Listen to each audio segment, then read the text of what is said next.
Happy Friday, Twitchland. It's Friday, October 16th, and we are on session two of Empire of the Ghouls. And our illustrious DM is none other than Matt McCurry. Take it away, Matt. Hey, everybody, and welcome to session 2 of Empire of the Ghouls.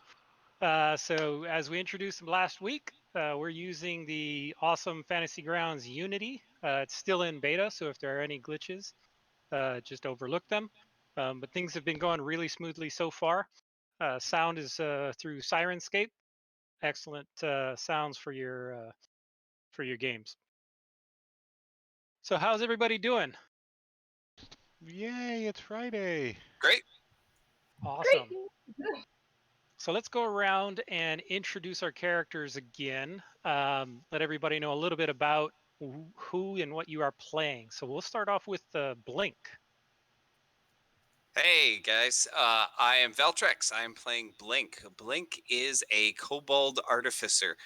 He is from the city where we are in right now. So he's a local here, knows the city fairly well, mostly the kobold ghetto where he grew up and has spent most of his time. Yeah, that's Blink. All right. Next up, Dick Pick.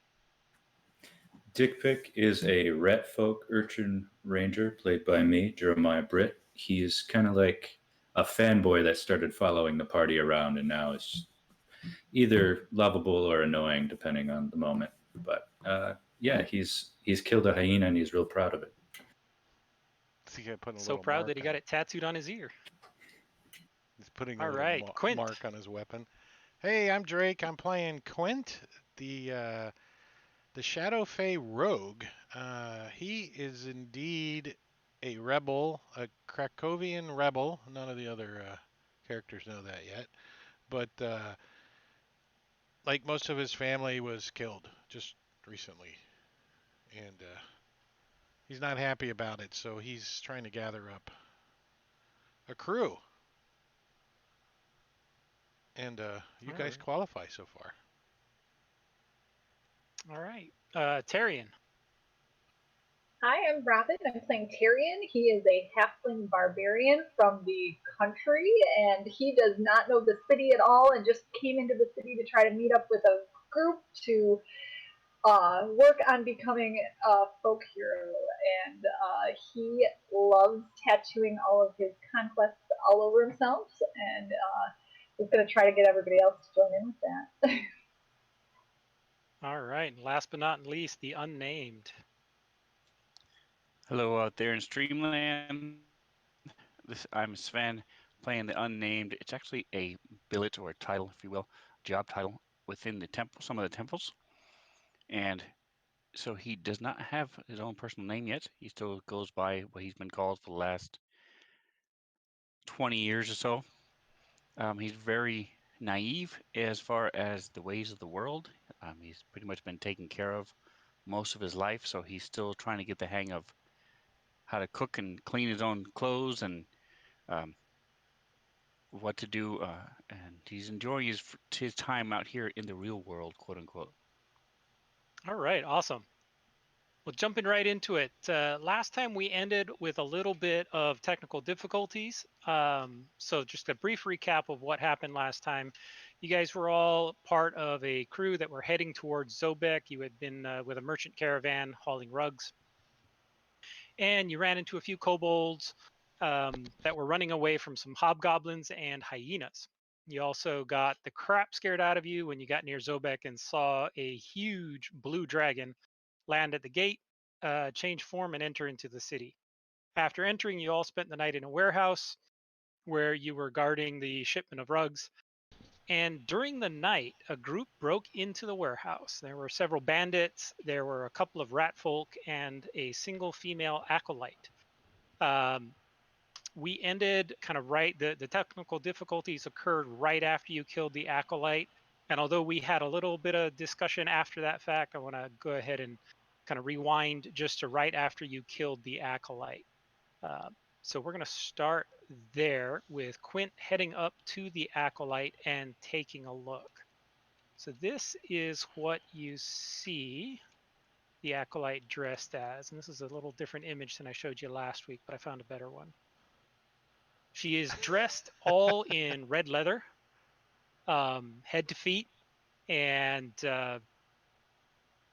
she's wearing this, hanging from her neck is a small white bone amulet. And on that amulet is a symbol inscribed. And this is the symbol that you see inscribed on the amulet.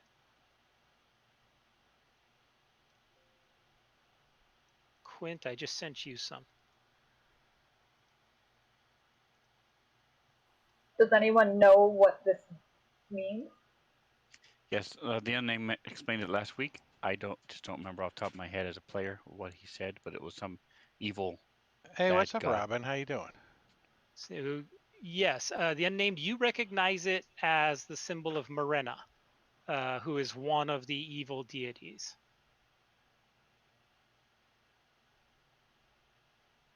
Quint also recognizes it. He may know a little bit more. This is the red goddess of winter, lust, sickness, and death, also known as the Blood Maiden or the Winter Maiden. She's the patron of deities of the other great deities of the Greater Duchy of. What's the proper way to say that? Morgau? Morgau. Her worship is popular in Morgau, and she serves as the patron goddess of whores, vampires, ghouls, and the order of the Ghost Knights. She is worshipped openly in the Blood Kingdom, and the vampires are building new templates to her glory in Krakovar. Here in Zobek, her worship is mostly banned, and any cult members found meet her death. They are punished severely. All right. So you are very familiar with the fact that these temples are being built all over the place in your country. The Krakovar. Murder Hobo Show. What's up? All right. So you have a bunch of dead bodies and this acolyte. What do you want to do? Well, I'm gonna pull her. I'm gonna take this amulet off of her. Okay. And then pat her down and see what she's got on her. All right. The outfit looks pretty tight. I don't think it would fit you. I don't know. I'd kind of like the corset part. That we could probably right. tighten up a little. Do you want to extend your neck? Like one of those neck stretcher things? All right. I'm going to go ahead and add the basic goods that you find. I'm assuming you search all of the NPCs that you killed, all of the bodies. Yeah. Si, senor. All right. I'll add those to the inventory. That should have auto-populated it. Yeah. After looking over the bodies, you begin to notice something odd. Each of them, except for the acolyte, is carrying a small black pouch, and inside the pouch is a curious assortment of items. Odd little trinkets and knickknacks. Nothing that looks to have any real value, but they do seem really out of place with these people. Especially odd is that the rat folk, in their pouches, they're carrying what look to be like little small feet molds that have handles on them. And they don't appear to be human feet or elven feet or anything, more reptilian. Lizards? Frogs? So, would I be able to figure out that these are being used to make tracks? You could certainly see that these would be useful for making tracks. Like Using Bigfoot? them would make perfect sense to make tracks. Blink has gone back into the back room just to double check that the shipment we were protecting is still there, that nobody has like tried to break in, I don't know, through the wall or something crazy during the fight, you know. Like it wasn't just a distraction. Okay, yeah, no, the shipment is totally fine. There's nothing going on in there. After a few moments of seeing, looking at all of these little trinkets and stuff, Blink, you begin to recognize some of the objects. They appear to be fairly common kobold items, found nearly everywhere in the kobold communities, certainly all through the kobold ghetto. And as the unnamed said, these feet would make very, very convincing kobold tracks. Sounds like somebody's trying to set the kobolds up. Or they're trying to make it look like they're just normal everyday tracks coming and going in Cobalt world. We should hold on to those feet. So Tyrion, do you mind if I take care of your wounds?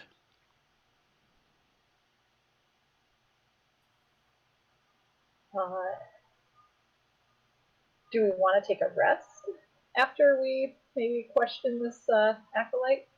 She's not dead, right? She's dead. Oh, we dead. We killed everybody. Yeah. Shoot. Every last one. Remember that. My blade sank deeper than I thought. Taking a rest.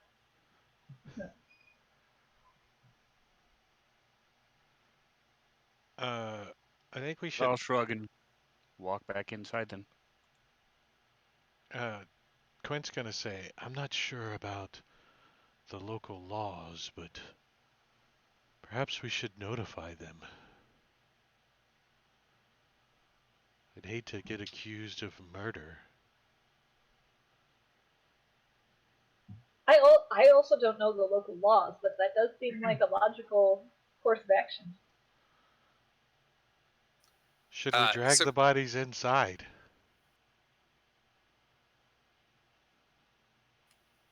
Why? Well, then we could claim we were defending the warehouse, not the street. Well, they are mostly... What's the law that they got now?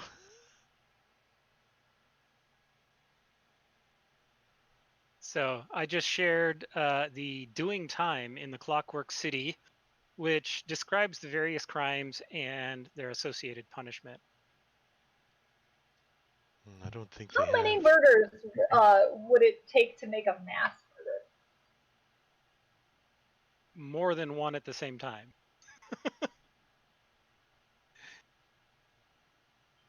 They're cultists. Can we make it look like a suicide pact in the alley?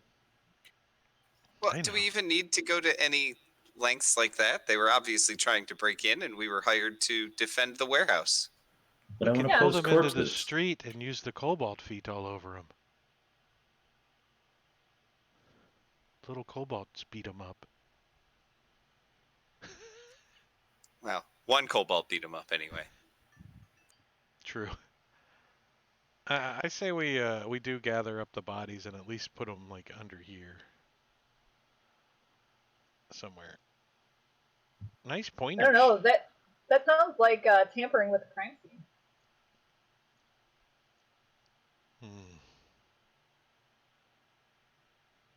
Don't follow Dick the Pick's laws moving this too one around much. like a puppet already. Waving its arms. Aye.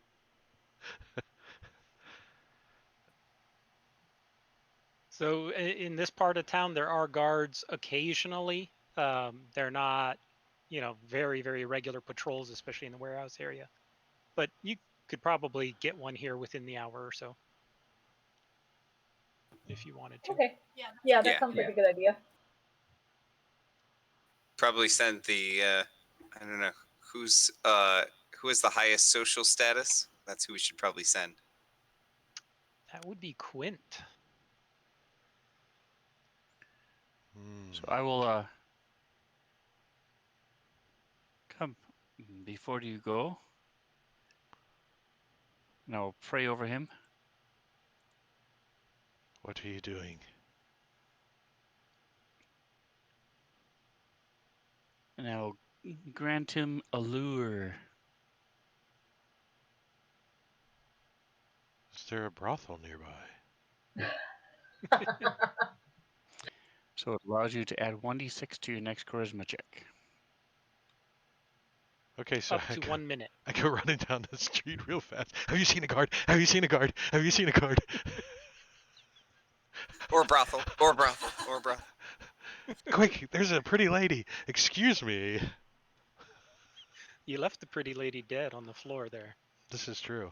I don't think it works. It says a willing creature. I don't think she's willing. Not anymore. No All means right. no. So you go ahead and it's no problem. You do manage to get the guard.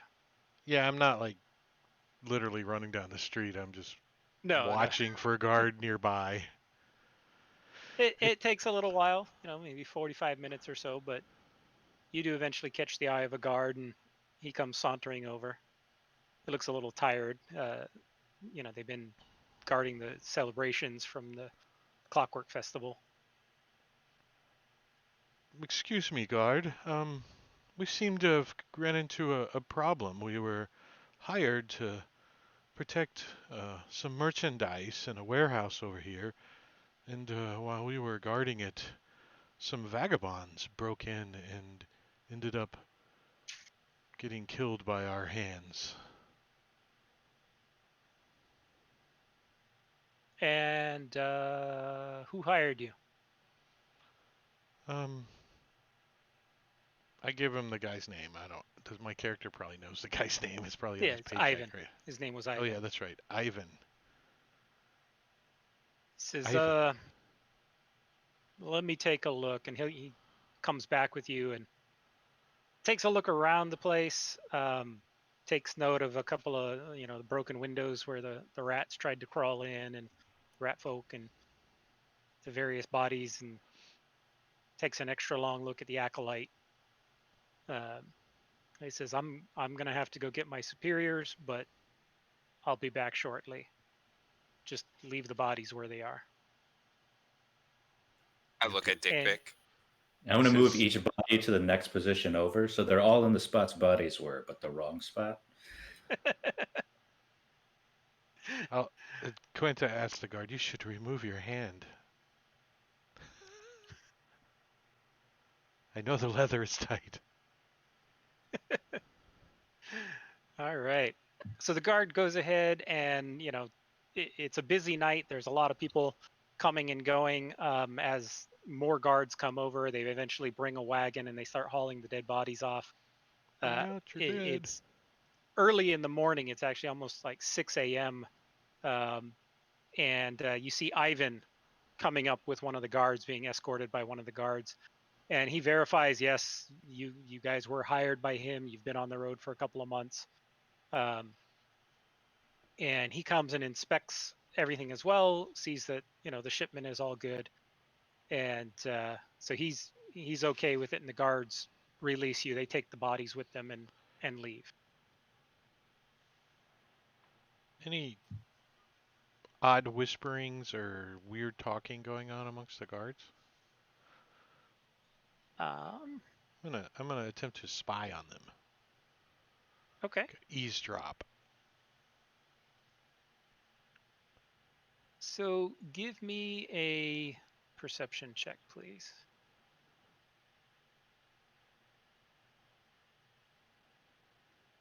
Do you have the dice tower one loaded? I do. There you go. All right, beautiful.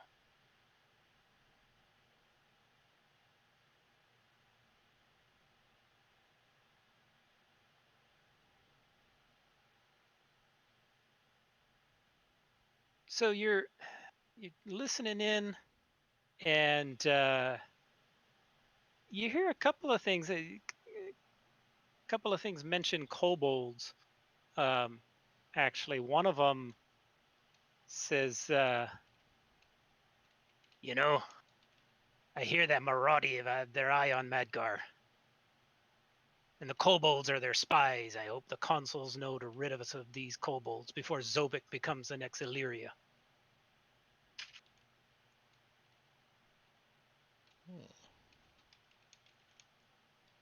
I assume just he hears that, right? Yes, Okay. he may choose to share that, but I do not share it with the kobold, especially. I may choose somebody else later to share it with, but we've only been traveling together for a couple weeks, right? 2 months. 2 months. Probably trust this little kobold then. Would you Well, like to marry my sister? maybe not with leftover food or anything, but and making sure he buries his poop. That's the other thing I don't trust him. Not I just in your pouch. I just kick dirt over it. It's fine. And Maradi was the was the was the god, right? Double checking. Marati is the dragon kingdom. Oh, It's kind I of get it. much further south and east, and it's an entire empire ruled by dragons. And if you remember last time, the blue dragon you saw introduced himself as a Marathi ambassador.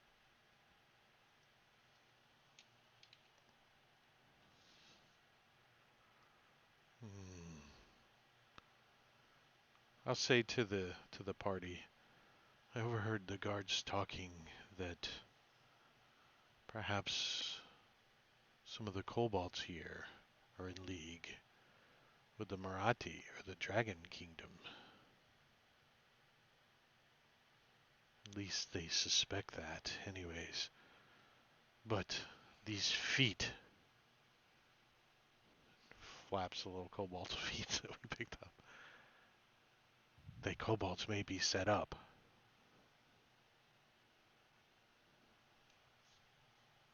Are we currently at war with the Marathi? No, there is no current aggression. The Marathi. Yeah, who would They're be stupid enough to go to war with a kingdom of dragons? they're kind of far enough south and east. They're about 2 kingdoms beyond, and across an ocean. So they're a little far away. Not so far if you can fly like a giant blue dragon, but a little far by wagon.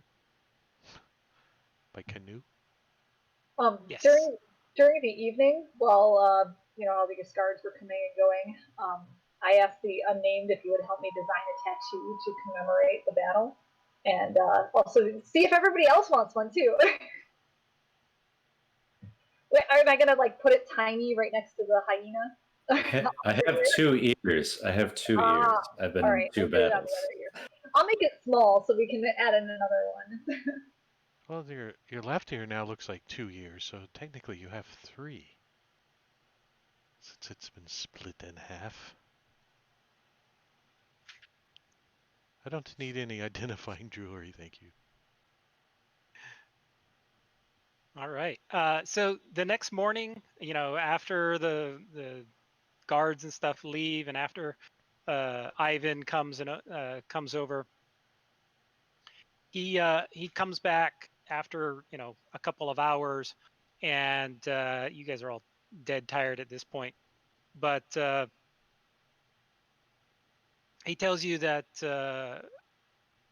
he turns up with a group of people that turn out to be merchants, and he organizes the delivery of all of the rugs that you guys were escorting.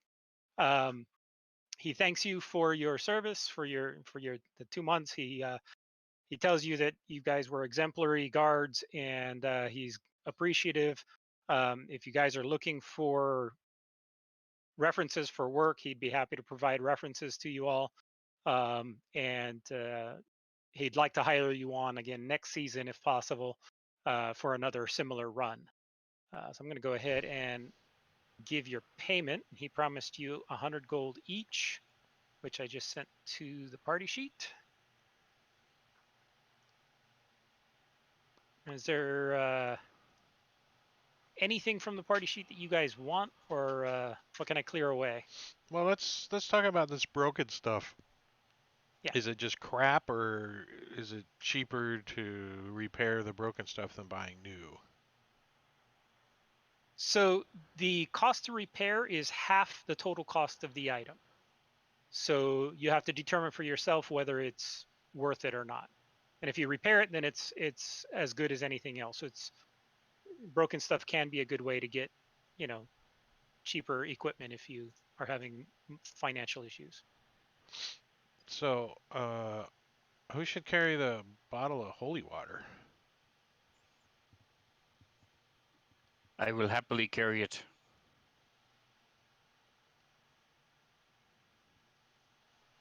Drag that puppy to you. Who carries a crossbow? Oh, I do. Does anybody else? I do not. I need arrows. I guess I'll take the crossbow bolts then. Is it And, hold shift to get the whole stack, right? Yeah. Yeah. Cool. And there's some leather armor. Actually, Leather and studded leather. studded leather gives you.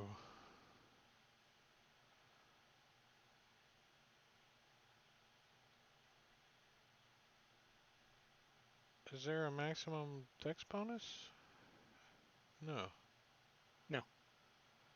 I might try to get that fixed. Okay. Oops. And you do know somebody who's really good at tinkering with things and fixing things. Hi, guys.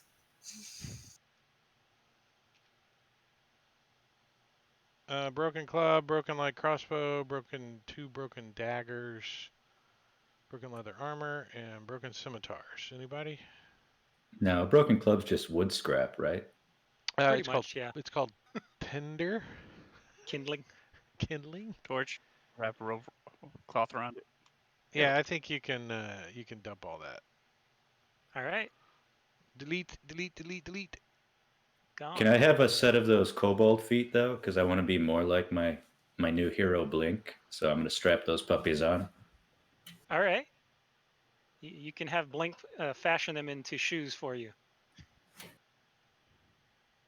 Unless that's morbid, he may hate the idea. They're gonna be like But they're not actually made out of kobold feet. big bird feet kind of looking thing. They're just shaped like kobold feet. I'm picturing like those comedy winter slippers you have that look like monster feet. And you can down arrow on the coins too. Ah, yes. Everybody gets money.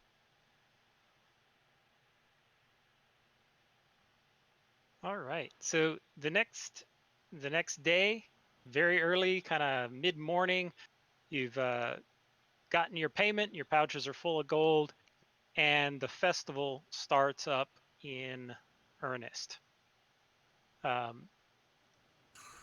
next couple of days prove to be hectic as the celebration of the Clockwork Festival sweeps the city. Starting at high noon, the festival really kicks into gear and spans several days where little to no work is done. Parading through the streets each day, the Clockwork Mages of Zobek show all of their newest creations.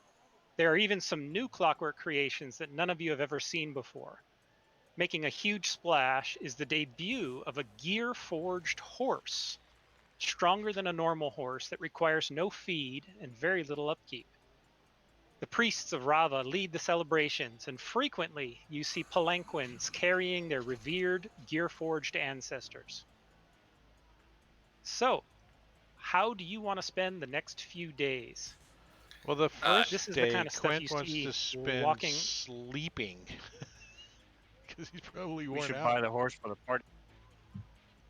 You can sleep when you're dead. Let's party.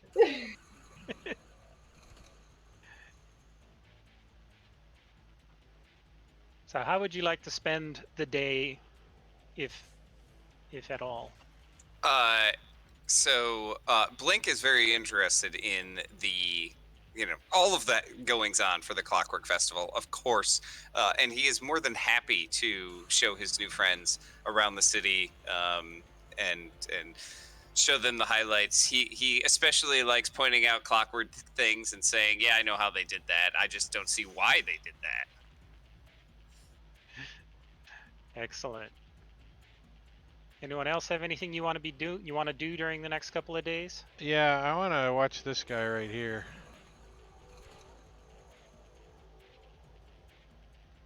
Do you have the images open? Oh yeah, I see. Cause see what he's doing underneath there? I just Yeah. It's looking sneaky. and his buddy in the little alleyway right here. Who's this? Good eyes. I didn't even notice him. Little glowy red eyes. That's my job, to notice things. And the guy dumping his privy shit outside on the street. I mean, there should be a fine for that, right? It's just a chamber pot up there. The middle of the festival. It's a chamber pot. Look at it. It's all dripping down Yeah. the side of the building and everything. Oh man. Oh wait, what's the sign say? It looks like a dripping bucket. Sign Maybe says the it's burping boar above the kobolds. That Clockwork Mages of Zobek picture reminds me of your Spirit Guardians. Oh yeah, yeah. That's a good eye. I totally didn't catch that. So Unnamed would like to go to the local temple and Okay. see if, just sort of listen around, sort of listen in on some of the talk, and see if we can pick up any discussion about this blue dragon and where it went. Okay. The temples right now, everything is kind of shut down except for the Temple of Rava, and there's just a ton of activity going on everywhere. So there's not a whole lot of interaction with anybody, with trying to get specific details. You haven't heard anything more about the blue dragon. In fact, nobody's seen him since the day he entered into the gates. He made a big stir passing through. You're able to gather that much, but then nobody seems to know what happened to him, and nobody's seen him since. So I'm in my full clerical vestments, and as I'm walking around enjoying the party, and I would also like to get a... Oh, I already have one. Never mind. Yeah. So did we make any kind of plans on meeting back up? We need to. Where are we gonna stay? We should find an inn or something, right? There's plenty of inns. I know Yeah. some nice kobold inns we could stay in. What? We already have a Yeah. free meal in the kobold. Those aren't inns. Place. Those are dens. There's a difference. Yeah, we're not picky. Blink doesn't argue. He kind of shrugs. He nuts. Yep.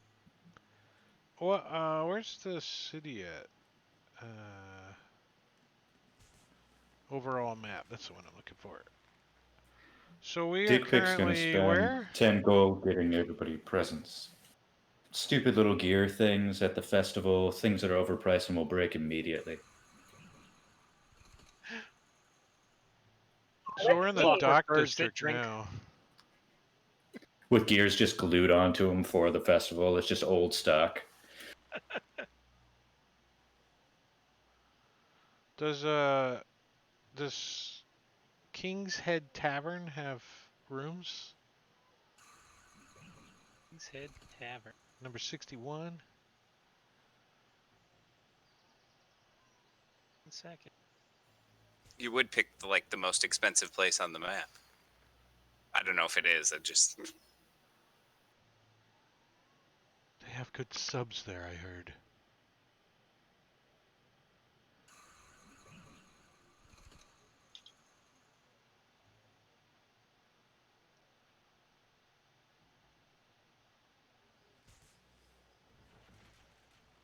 I just think Am I able it's- to stay at the temple? Yes, you can if you'd like.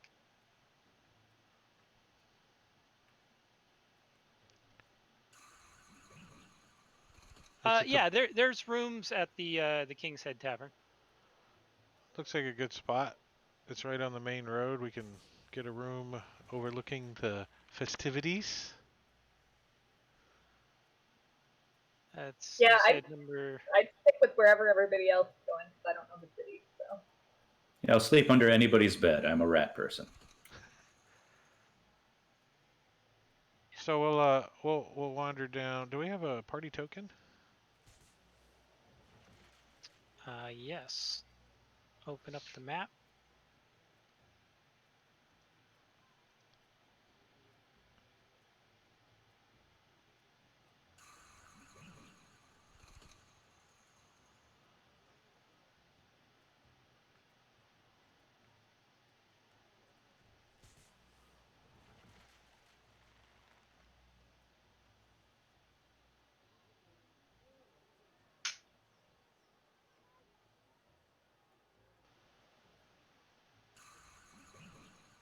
We're the "You Are Here" token. Yeah, this is where you are. There we are. We make our way over there. All right. John, at some point, Blink does want to, probably leave the group, probably not take them with him. And I would like to go visit Kodo, I don't know if that's how you pronounce it, the Kobold King that he works for, Mhm. and talk to him about some of the goings on in the city that I've noticed. Okay. The ideal time would be at night, since kobolds kind of sleep in the daytime. And that's when they're most active.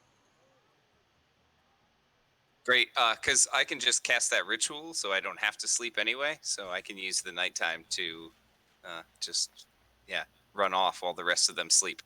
Meth kobold. Yes. All right. So the rest of you just resting for the evening. Sven, you're sleeping at the temple. Correct. The only thing All right. Quint wants to do is either find somebody to help him fix his broken longbow or trade it in on a new one. Okay. Fixing it. There are no businesses open for the next 2 days.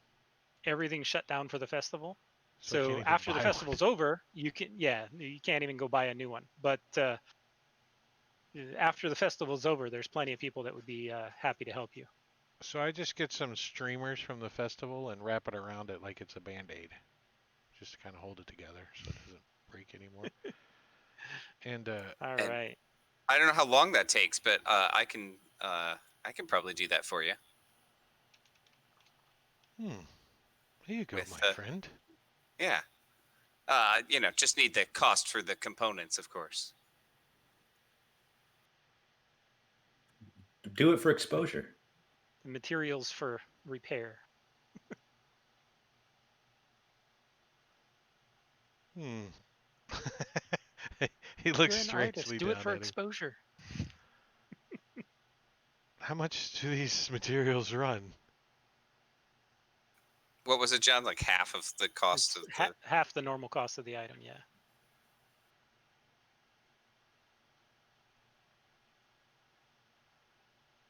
So I can roll the dice and spend half and maybe get a repaired bow. But the What are you repaired bow saying? will be as good as the normal longbow. Are you saying I can't do it? No, I'm talking myself into it. There's a difference. All right. So while you're kind of talking yourself into it, you see a band coming up the street, and they've got some clockwork musicians, and they're all tooting horns and banging drums and whatnot. And riding on one of the band members' shoulders, you see a little monkey. And he immediately jumps off the band member's shoulder, whips his hand around and grabs some poop and throws it right in Blink's face. And then scampers away. I heard that's good luck. It's like a pistachios. Yeah. Cashews. Should have seen it coming. You can thank Engorgio for that. We're gonna just change Engorgio to Summon Clyde guy. Summon Guy. Clyde and kill the party. Attempt. Yeah, thanks, Engorgio. All So right. So I want to go ahead. give the Blink 25 gold. How can I do that? Well, Just deduct it from your sheet, and the cost is going to go into materials, I assume, right? yeah, I'm not like taking his money and then running off with it. So yeah, Although that would be a hilarious way for me to roll the new character, isn't it?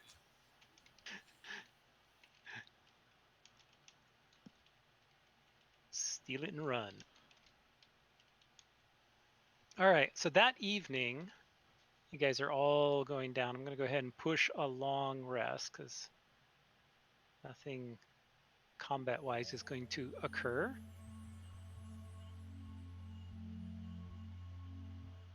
But something does happen. There it is. My notes. There it is. To at least one of you. You can't summon Clyde twice. No, it's not Clyde.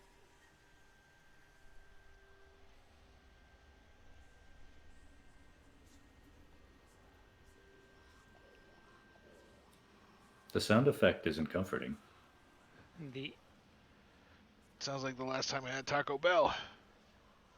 That's kobold food. Kobold food will do that to you.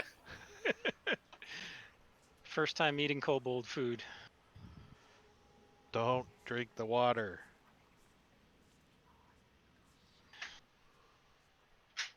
All right, so the next couple of days go by. Again, everything's just been crazy busy. You notice Sven doesn't seem to be sleeping, or unnamed doesn't seem to be sleeping well in the evenings.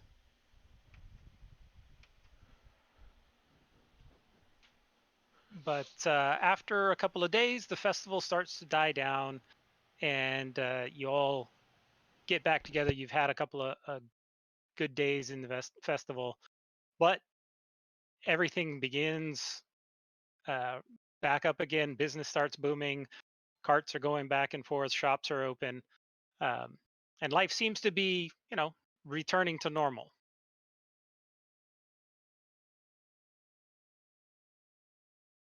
So let's go ahead and Matt or Blink. You head to the Kobold Ghetto during the evening, and it's just as busy, just as raucous as kind of everywhere else was during the daytime. There's quite a bit less clockwork gear here, just because there's not a whole lot of non-kobolds that come in. There's plenty of technology and geary type stuff, but it's not nearly as much as like in the gear district or was out on display all through the area. When you get over to Koto's palace, he has a couple of guards there, and they won't let you in.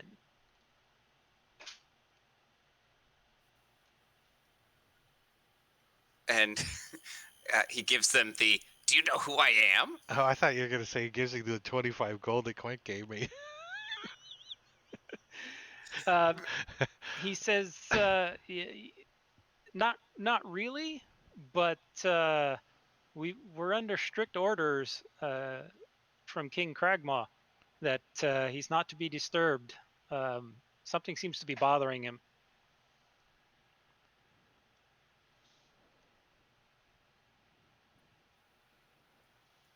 Can you tell him that I'm here and see if he will see me? Sure. We'll go in and ask, but he's not been in a good mood lately.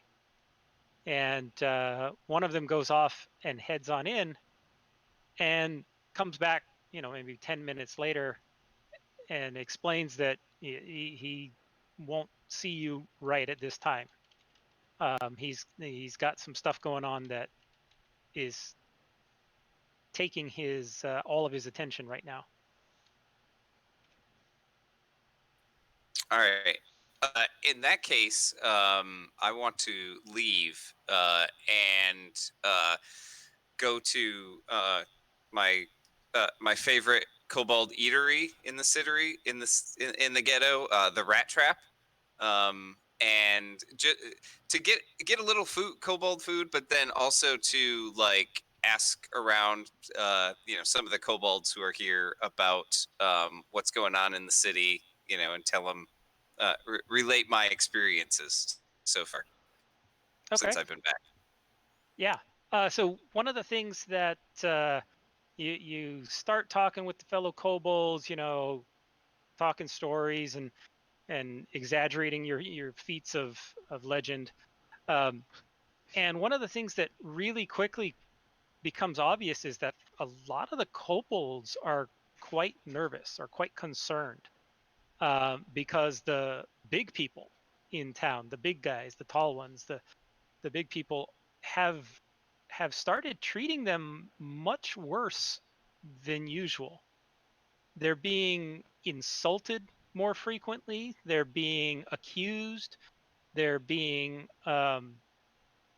it's there's this general feeling that something is going on, and none of the kobolds really know what it is. While you're sitting there, one of them mentions that um, he knows there's a guy named a young kobold. He's just barely kind of in his teens, a human equivalent of his teens, who works over at the what's it called, the Rampant Roach, one of the other eateries in town, in the ghetto, and he's been accused of kidnapping a girl, a human, and he's really worried they're gonna haul him off and throw him in jail. Um, you should check that out. He's they may have a little more information, but that's all we know. Yeah, if there's still time, then after I thank them and buy a round of drinks for everybody who was chatting with me, I'll head over there All right. to Um, the Rampant Roach, as long as there's time. yeah. Well, you have like 2 full evenings of time to spend. The Rampant Roach is quite busy, um, and you see them there in the tavern.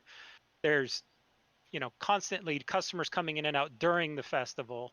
As the festival kind of dies down towards morning, then there's fewer and fewer, and you do see the proprietor of the Rampant Roach. His name is Skirtle, and he runs the place. And he introduces himself. He's a very friendly guy, and introduces himself and asks, what do you want? Why are welcome to the Rampant Roach.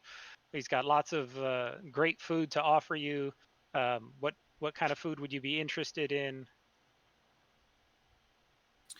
Uh, so Blink would order some food, probably like a rat on a stick or something like that.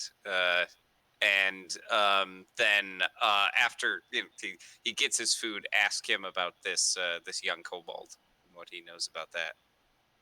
Oh, okay. He says, well, this is unexpected. And he starts to explain about his one of his family members, a young boy named Brick, who works for him there in the Rampant Roach. And there appears to be some confusion going on. People are accusing him of kidnapping a young lady. Um, After a little while, he waves him over, and let me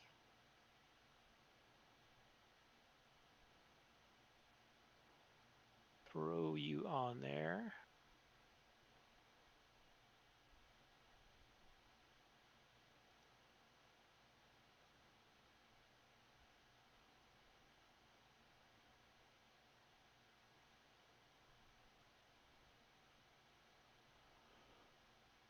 60 gig map. They shouldn't be that big. I don't know. You just can't see it because you don't have a token. So I'm going to add all of you on there, even though Oh, you're I not got ya. technically there. That's why it doesn't appear. Unity problems. Yeah. I wouldn't call it a problem. I call it an Actually, adjustment. Doesn't need to be.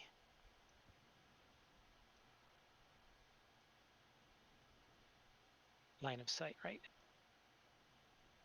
All right, so here you are in the Rampant Roach, and over in the corner you see a young kobold flanked by two other kobolds, and you actually recognize the other two. You met them on the road running away from hobgoblins and hyenas. And they look at you and very excitedly start waving, and Skirtle, he starts waving the all of you over, and eventually they all come and join you. Sorry, tokens are unlocked. All right, yeah, I'll go over and join them, or whichever. All right. So you go on ahead and go over on and join them. Skirtle joins you too, as business is kind of low down right now. And so he starts to explain to you what happened in his own words. So he says, 5 days ago, I was hunting rats for the pie, because we've got this delicious rat pie. It's so good. You really ought to try the rat pie. It's excellent. Anyway, what was I saying? Oh, yeah. I was hunting for rats for the pies. I was down in the cartways, and it was a good day. I was found a nice little nest of rats, and I was killing them, and it was going great. One of the damn things bit me, and I dropped and I lost my dagger. This was like 5 days ago. It was a special dagger. It was a beautiful heirloom, silver. It was from my grandma Solby. She was the most amazing rat catcher. Oh boy, she could just kill them by the hundreds. Best rat catcher in the ghetto. Anyway, back to the rats. I got back with the rats, and the very next day, Rosalind goes missing. Oh, yeah, you don't know Rosalind. Rosalind Turner is the daughter of a local blacksmith. I somehow, when she was disappeared, my dagger was found in her bedchamber, along with a broken window. The room was messed up. It looked like there'd been a struggle. I don't know. Now her dad, I know him. Her dad, Heston Strake, thinks that it was me. Thinks it was me who attacked Rosalind. It wasn't me, but he knows me because he fixed my dagger. It got bent up a little bit when I threw it at a big rat and I missed, and it busted up the tip and just ruined the tip. I was so mad, and he was really nice, and he helped me fix up the dagger. And it's a one of a kind thing, and now he's telling everybody that I did it. I'm really scared because people are yelling at me, and people are accusing me, and I'm worried somebody's going to do something. That's the short synopsis of.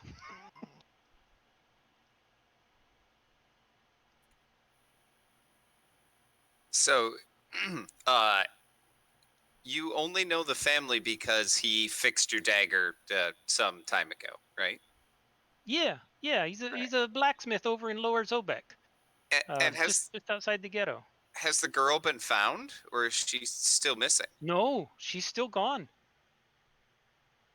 I don't know where she is.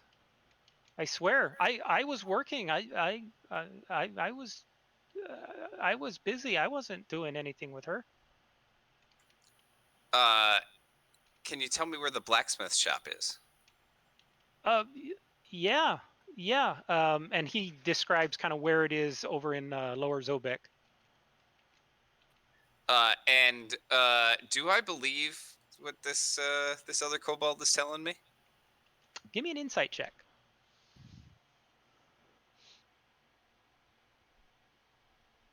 Yeah, you absolutely. He seems sincere, and he seems terrified. He really does seem like he's afraid for his life. Was this the start of the conflict with the big people, or just part of what has escalated it so far? I don't know. Things have not been good for a little while now. More than just Rosalind, but I mean, people haven't been super nice for maybe a month. People started talking and people started, yelling stuff at me, and um, I don't know.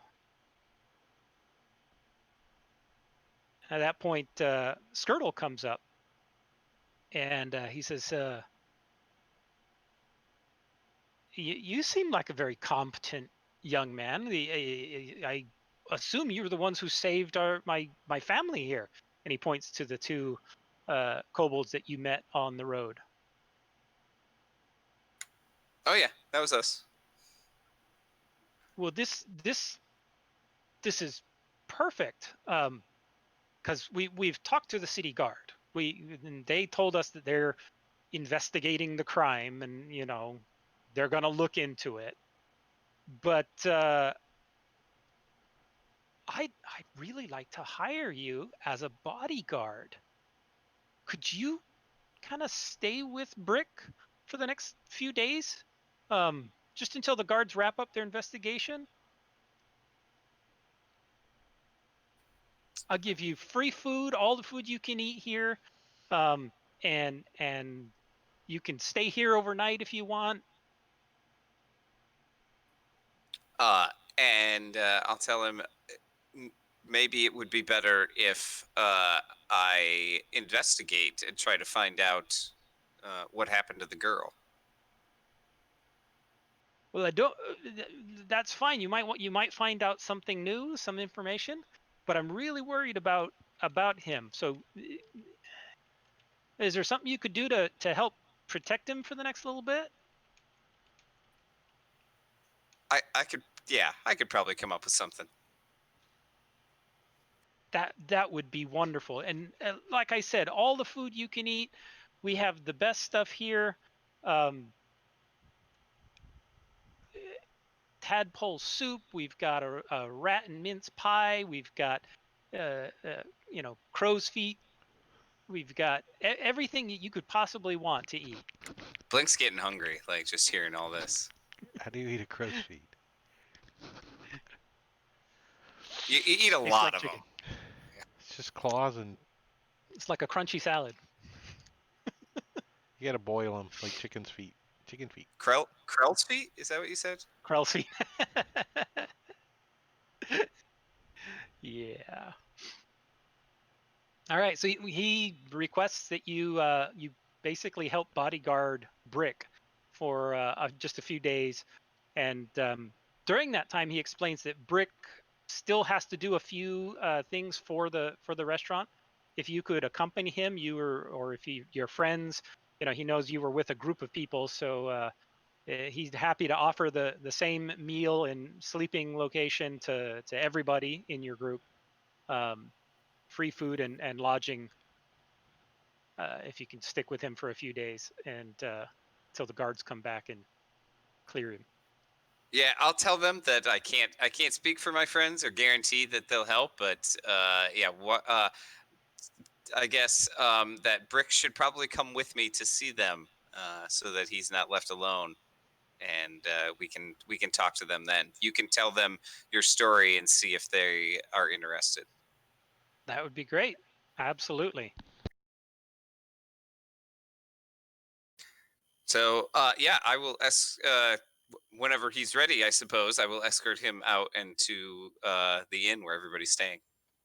All right. I'm going to remove the others, and Brick is now in the combat tracker with you guys.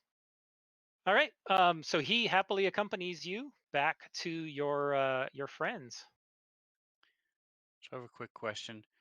Mhm. With all this gear, clockwork and stuff, do they make timepieces like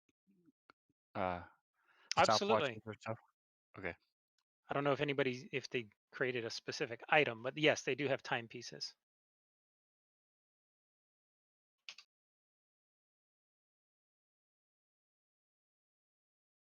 There is a clockwork pendant and a chronomancer's pocket clock, and yeah,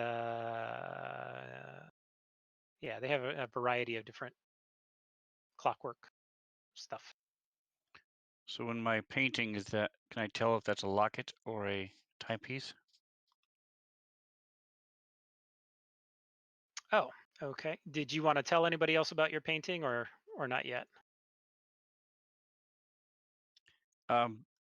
It's not because he's secretive. It's just he never has, and there's no real. I mean, he'll mention it to some of the other priests once Hmm. the temple opens up again. But I'm mostly just gonna be praying and trying to see if I get any kind of inclination as to what any of these mean, if I recognize anything.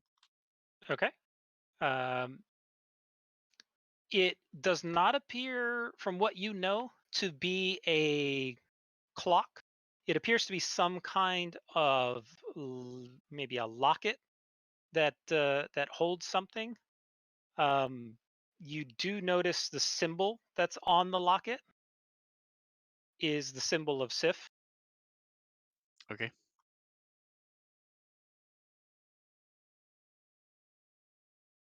and the robes in the image have the symbols of Sif on the breast.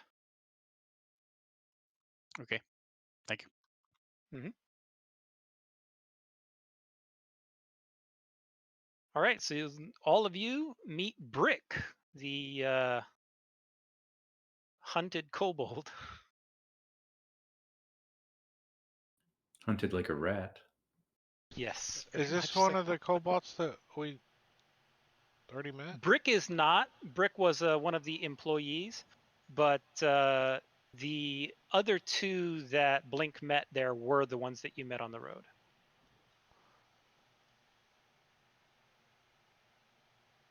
We are due a meal from the rampant roach. What should we order? If we're ever down that way, I say this to Brick.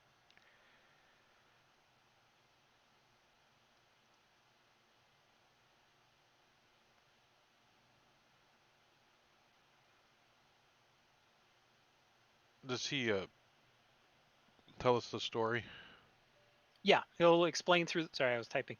He will tell you through the he'll tell you the entire story that he told Blink, embellishing it with more exaggerations about how good the food is and the variety of menu items that they have and how great he is at rat catching. He kind of stops himself briefly when he sees Dick Pick as he's telling that story, but he loves talking about catching rats. If you ever die, Dick Pick, I'm totally gonna eat you. Just want you to know that. It would be an honor. All right. Yeah, he encourages you. He has some deliveries that he needs to make, and he's hoping you'll accompany him at least for a couple of days. If you want to take some time also to go ahead and investigate, that's fine too. You might be able to find some more information on what's going on, but he doesn't have any more. So Blink tells the rest of the party that he's gonna go with Brick, and it's up to them if they want to help out or not. How many days has it been? This is after the festival, correct? Yeah, this is 3 days after the festival. So this is on the third day. It was the Festivus for the rest of us. So yeah, the Yeah. unnamed will go. Tyrion's always happy to have a job and go along with the group, and suggest maybe we could split up and do some investigating while the couple of us stay with the kobold to help protect him. I feel that this is an interesting path. I think I will as well maintain our party dignity and strength. I say we all stick together. Group hug. All right. Perhaps we could come So what up do you with want to do first? a name for our band at some point. The Rat Hunters? No? Well, I say we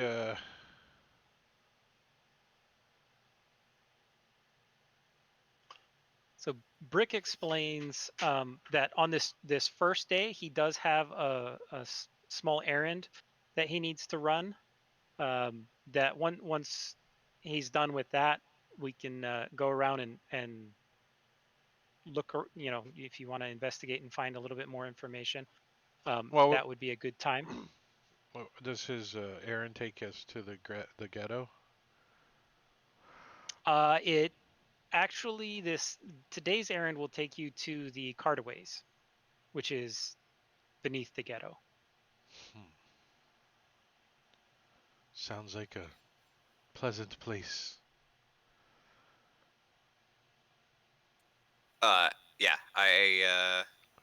Blink suggests that we do that, and then after that we can go maybe check out the blacksmith shop, talk to him, maybe see if he'll let us investigate the scene where his daughter was kidnapped. Okay. And I'm going to throw you all on a map so you can get a feel for what the ghetto is like. But we're not actually going to conduct any combat in here. So just give me a second to throw everybody down, just so you get a feel for what life is like in the ghetto in Zobek.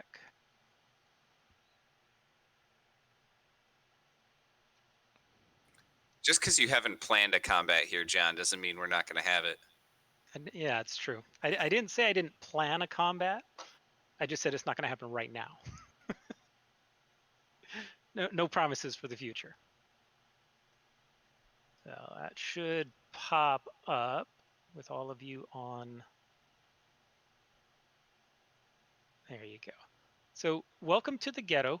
When you get to the ghetto for the first time, you are accosted at the gate. There's a gate that they don't normally let big people through. Now, because you're being escorted by Blink and by Brick, they're kind of willing to let you through. They try and shake you down for a bribe to get through the gates, but they are not really receptive to big people coming into the ghetto. I tell the rest of the party not to pay the bribe to get in. That we all kind of let us scrunch in. down a little. Yeah, I'm sitting a little. I don't think you could call me a big person. They tell Dick Pick and name that the bribe that they're wanting is 10 gold each, but for Quint and Tarian, it's 20 gold each. I laugh in his face. I'm just gonna point at my kobold feet and be like, I'm halfway there, man. I'm changing. I offer them the rat on a stick that I bought at the other night that I haven't. Yeah, it's like 2 days old, so it's like fresh. All right. I've unlocked tokens, so they allow you to eventually pass, and I guess the goal is see if you can get to. I don't know if you can see the pointer. No, you can't. Yeah, it's down here. Okay, yeah. So this is running around the ghetto.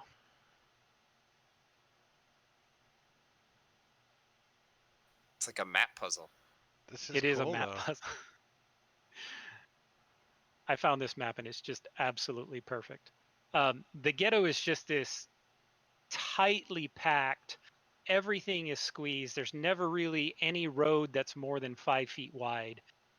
Ramshackled huts and buildings lean up against one another. The doorways just it's a rat trap. It's a warren of maze. Sorry, I didn't mean rat trap. It is a very difficult place to get around if you don't know your way around. It would be very, very easy to get lost in here, especially if you did not have a guide to take you throughout the area. We're all Has like everybody wandering around. found their way yet? No. I'm following the rat, and we're lost in the maze. This is a trap. You got to go to the bottom, like down around. All right. I'm going to just disable line of sight and show off the whole map. Holy crap! It's just fun. Yeah, it's.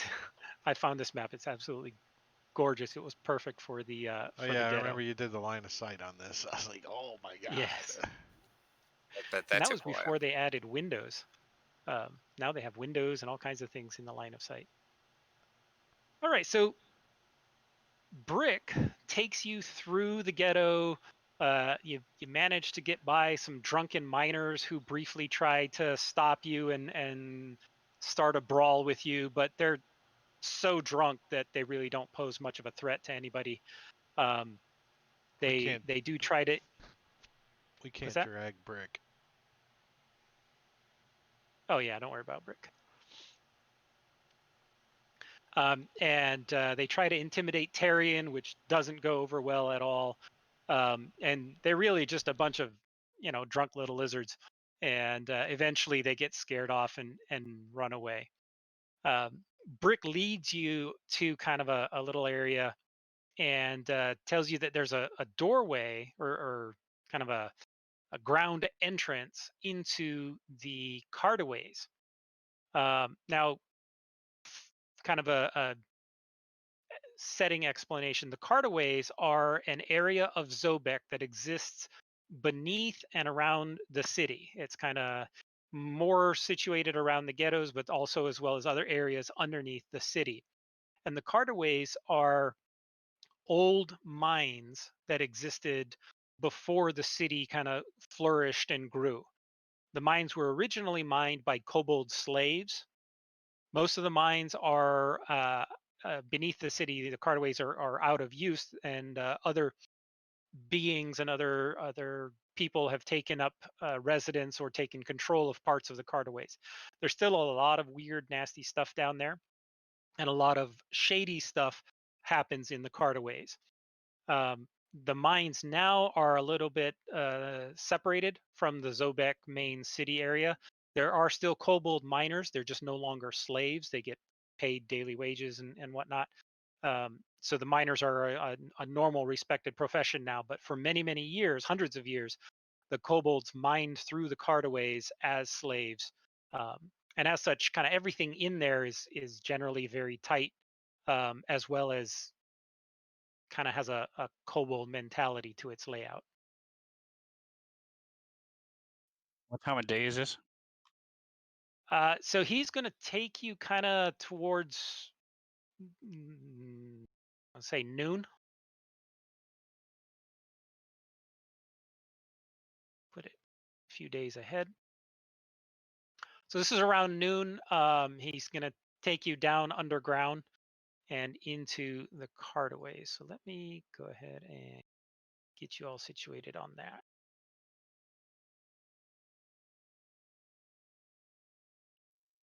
So is the ghetto pretty quiet then during the day?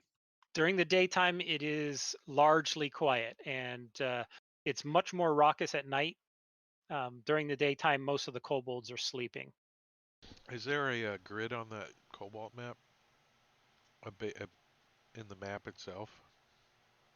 In the ghetto map? Yeah.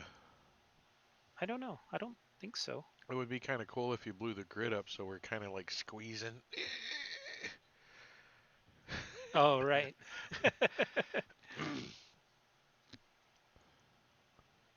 Right. So, and Brick explains to you that the cartaways are dangerous, so try not to go wandering.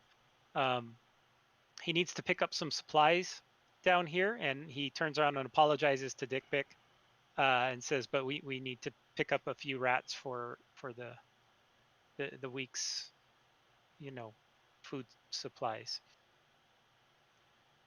I And say so to Dick, don't worry, I'll protect you. Thank you. yeah, all right. So tokens are unlocked for now, and he points up ahead and leads you kind of down a long path, and yeah, he says there's kind of a big long hallway up ahead, and then we're gonna head west just a little bit, and then back up north, and then there's a room that I found where there's like a couple of nests, and I think we could get a good haul there. So is this the errand we're going rat catching? Yes. Poor Dick Pick.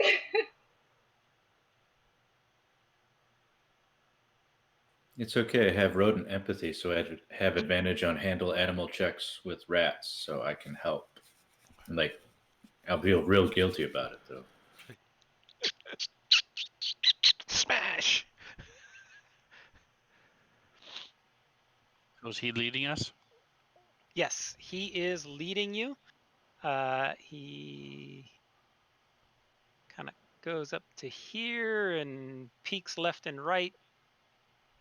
Starts sneaking up this way. 1 second, I'll throw this on there.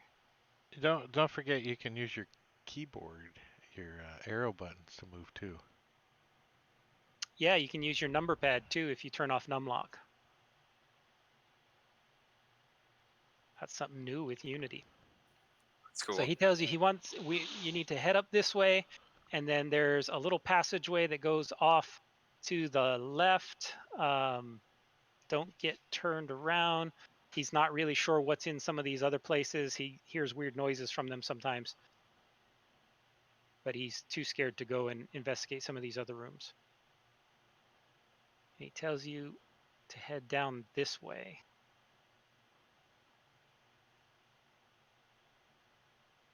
So ahead of you, you see a door. It is closed.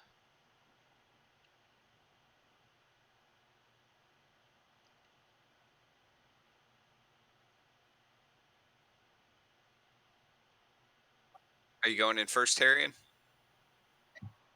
Yeah, I'm all about just being right in front. So I will say All a right. quick blessing over Tyrion.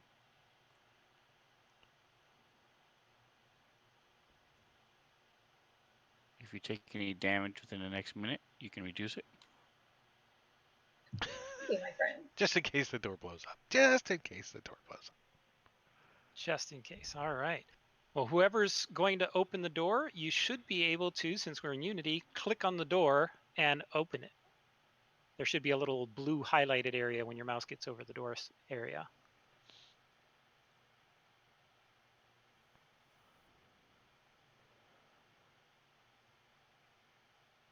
I don't see it hovering. Oh, there it goes. I think your arrow's messing with it. Yeah, your arrow was making it funky. Okay. Sorry about that. All right. So hold on. Before you rush into there, I want to show you what you see. Because what you see are, let's see,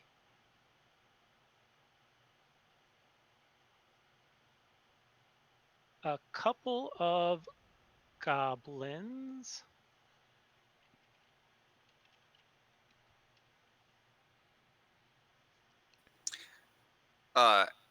We forgot to ask, but is it dark down here?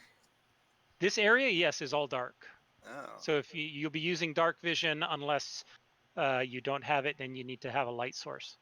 So who needs a light source? Who's carrying a light source? Tarian and the unnamed need light. Brick strongly encourages to have as little light as possible because it attracts attention. So are goblins accepted like kobolds, or are they evil? No. Goblins are not nearly accepted in society as kobolds.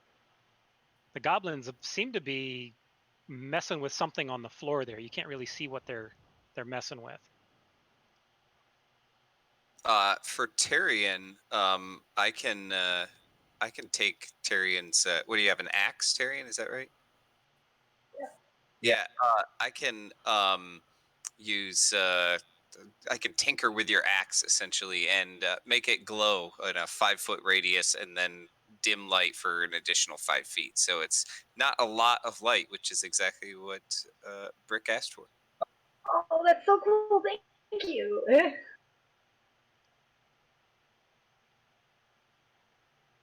All right. Well, the goblin sees the door open, and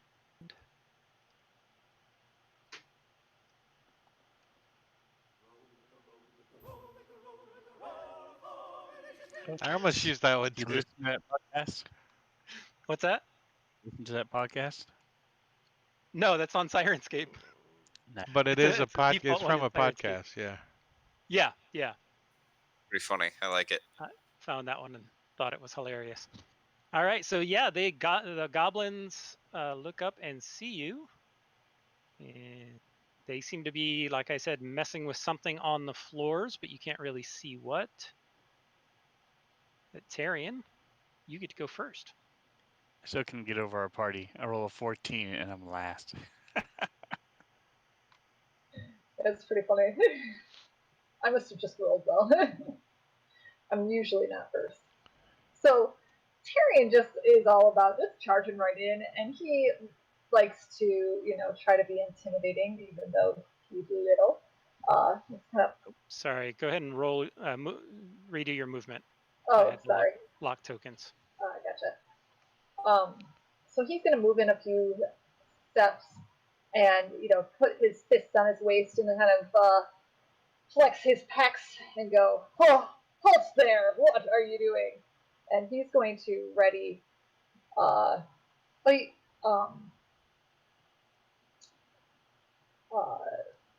something. Okay. While you Probably run in there, you do notice a third goblin up here. Also seemed to be messing with something on the floor, but is quickly picking up his weapon. And he's going to ready throwing a javelin at anyone who attacks him. Okay. And he's also going to be muttering under his breath, oh, get angry, get angry.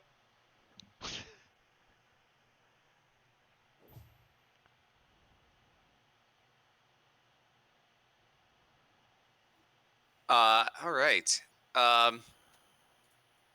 Blink is going to pull out his crossbow and just take aim at this goblin.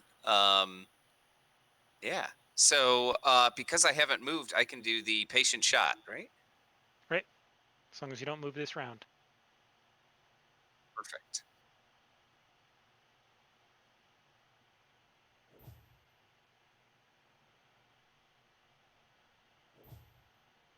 Ooh, that was kind of hiccupy.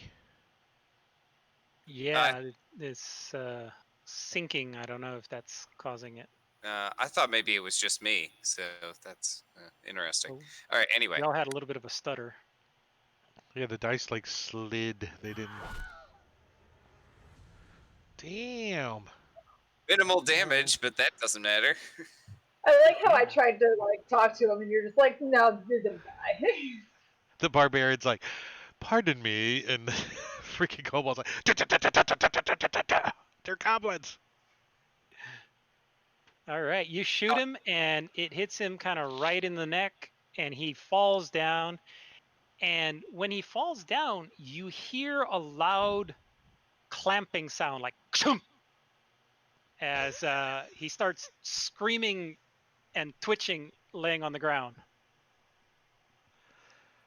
And I say to Brick, stay behind us. He rapidly nods his head. All right. You hear something start squeaking and thrashing, and you can now see what those goblins were working on. They seem to be surrounding a rat that's on the ground in front of them, but the rat doesn't seem to be able to move very far. It's just kind of thrashing a little bit in place.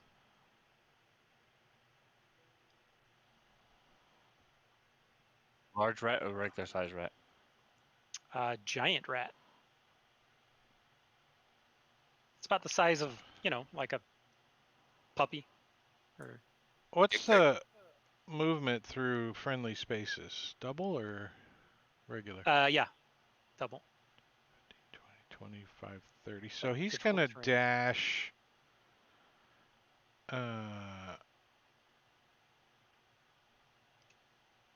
Let's see. 5, 10, 15, 20, 25, 30, 35, 40, 45.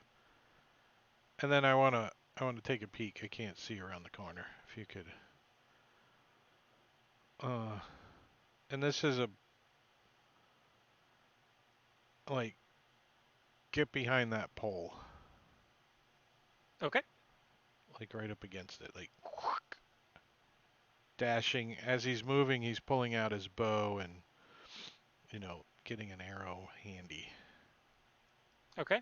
Now that you're kind of here in the room, the room is filled with trash. I mean, the whole room, there's trash kind of covering everywhere. There's stuff on the ground. It's totally makes sense that there would be rats living in and under all of this. All right, so this guy freaks out when he sees you, and he whips out his short sword and starts screaming at you in Goblin. Do any of you speak Goblin?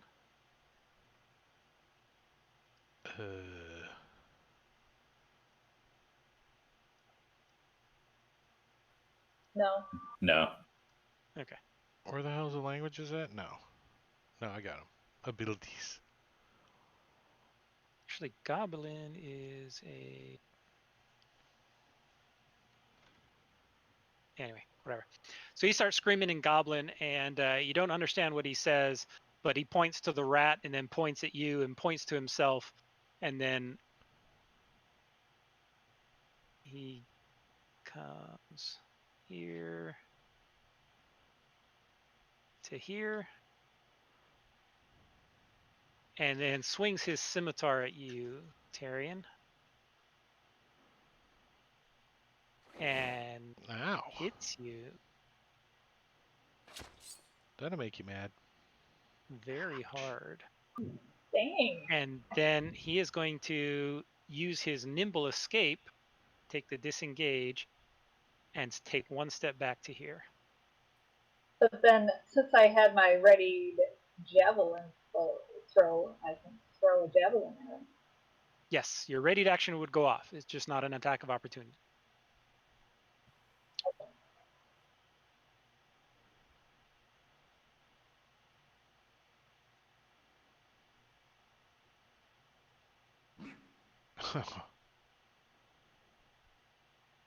Oh, Why it did you have triggered ranged disadvantage? and melee.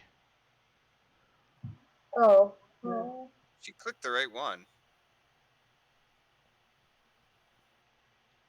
You must have the range one. Ranged and melee. You're not in. Oh, that's because you can't see something. All right, what would it drop? The 14 would have hit. So go ahead and roll as roll damage, because the first one was a hit. It's in the All right, you bone. chuck this javelin at him, nails him kind of right in the thigh, and he limps over to where he's at, but he's still there.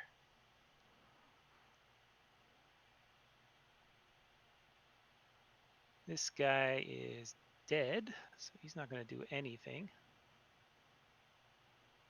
Dick pic.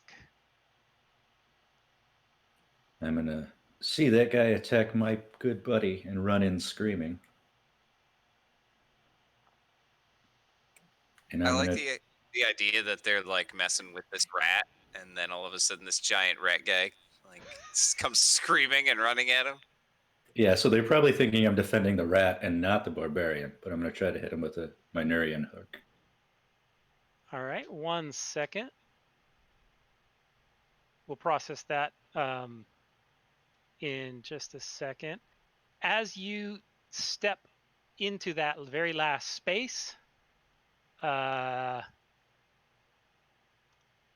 you feel something clamp down on your foot as a rat trap snaps shut on your foot, doing 1 damage, and your movement is reduced to 0 until you get out of the rat trap.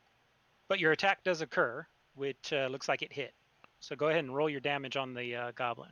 So I keep screaming, but it goes up a couple notes in pitch when that happens. Ah. Oh, that's your new personal best. As you kill the goblin. Yeah, and I'm just going to keep screaming, but now I'm going to look at my foot. It only does damages to rats, by the way, too. If it was a person, it wouldn't have done any damage. It's a rat trap. All right, so the unnamed is going to move forward, and he's going to say, so tell me, Tyrion, are these your brothers and sisters? They smell like you. And hoping to get him mad. Ouch! That was rude. And then he's going to sort of like push him a little bit. But as he does so, he's going to heal him. So mixed Like- messages there. Rub his hair. I'm feeling very conflicted. That makes Mess me his hair angry. up.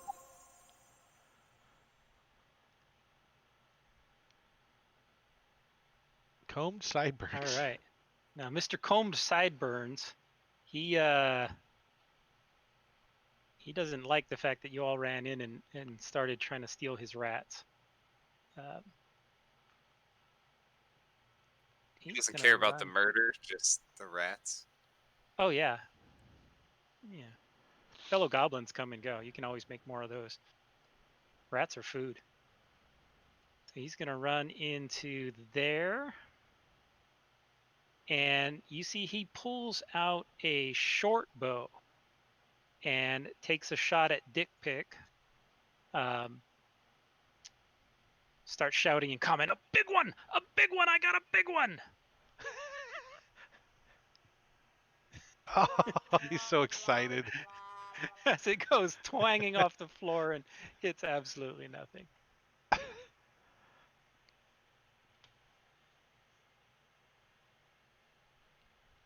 All right, Brick is not going to do anything. He's going to let you guys deal with it.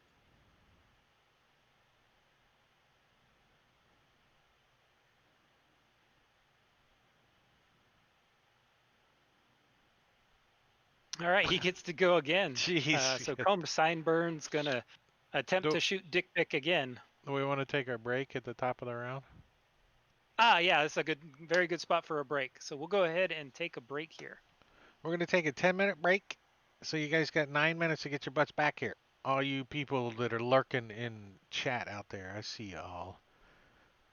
You can talk in chat too while we're gone, but we'll be back in 10 minutes. I'm going to start the timer.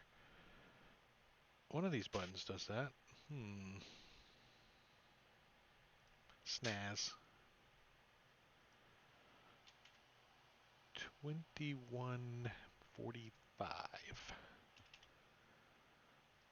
And I'm going to put some pretzel music on, and we'll be back. All right, see you guys. 10 minutes.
All right, break's over, everybody. Get back to combat. Yeah, combat.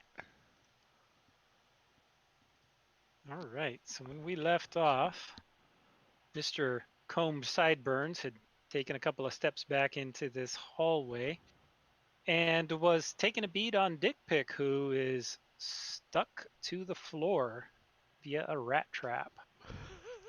He's going to take a shot at him. Oh, and this time he's going to hit. Is it going to kill Dick Pick again?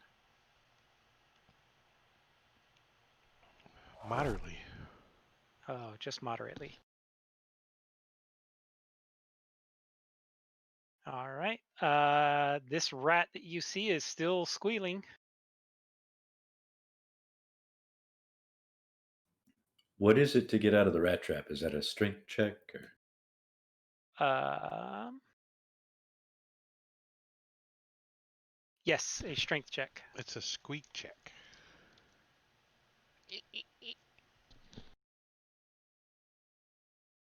All right, and with your -2 to strength, you do not have the strength to open up this rat trap as it clamps down on your foot. It's inescapable. And I'm guessing that's my action, so I'm just gonna basically wail about this. Just All gnaw right. your foot off. We've got spares. Spare feet.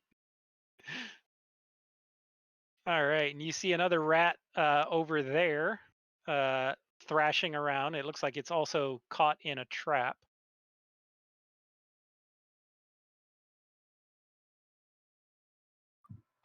All right. I don't like seeing my friend trapped in this rat trap, so I want to help him out.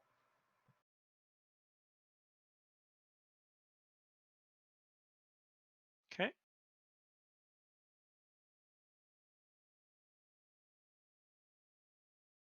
So you go ahead and make a strength check.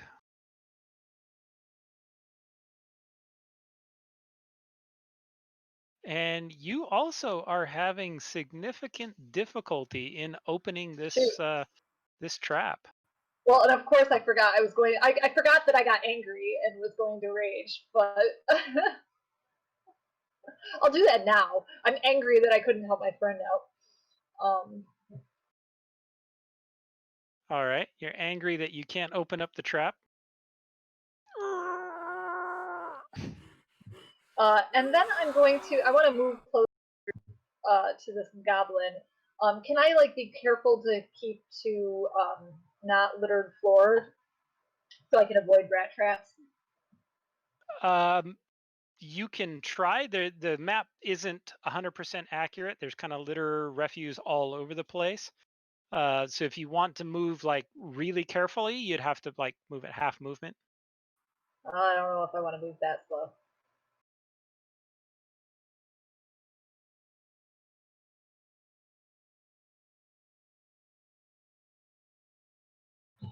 I think that's my move. Is 25. Yeah. Okay, then I will stop there. Okay.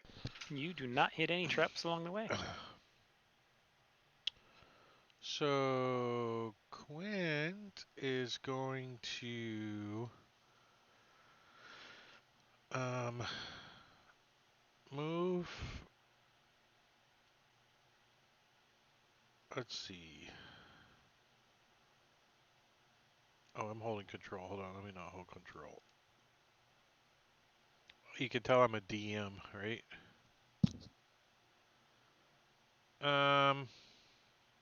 It's alt now.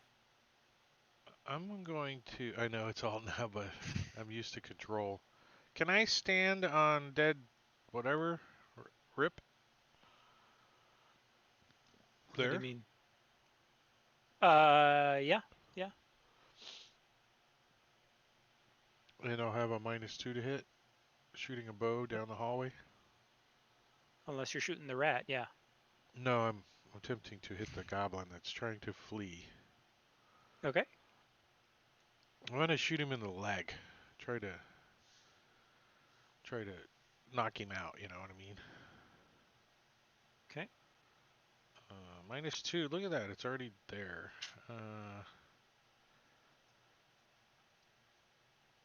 Might help if I have the right buttons pushed. What the hell? Actions tab. Short bow. On this guy. Why did I have disadvantage? Ranged in melee. Again, because it counts the trap as a melee combatant, and you're Does next to it. That Dick Pick's caught 15 in. hit? Oh wait, no, I'm sorry. A 12? You dropped the second, so the first roll was the one that would apply, which was the 3. It was the second roll was higher. So you missed. Oh, the 3 was the first one. Yep. And then let's say I moved what, 25 to get there? 5, 10, 15, 20, 25. Yeah. And then I'm gonna shift 1 down to get out of easy line of sight. And pass my turn. Okay.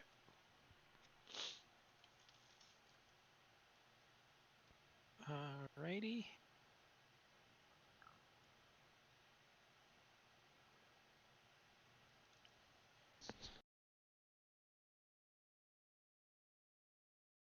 Oh, it's the dead guy.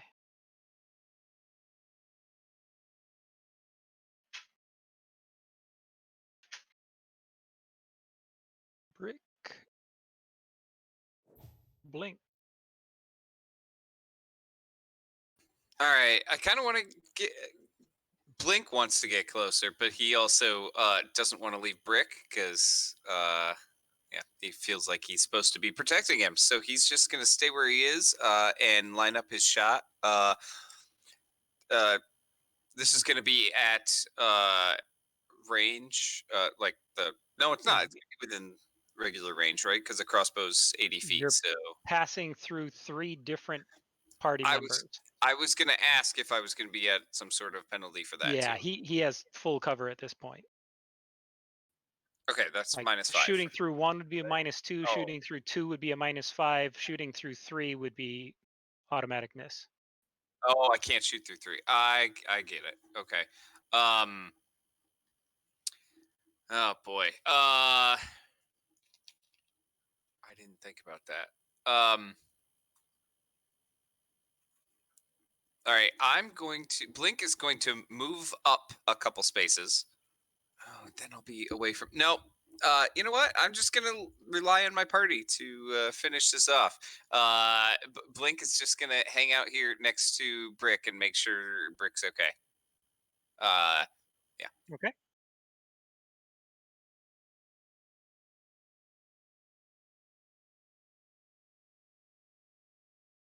You said Rat Trap 2 also has the giant rat 2 in it? Yes. All right, so I'm going to move up.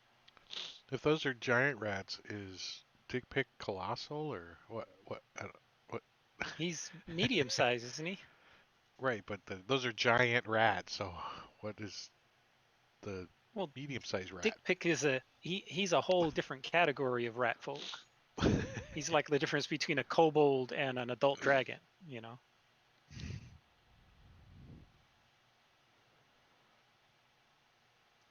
Bring out my Noyan hook and spin it around and use the pointy end and jab at it.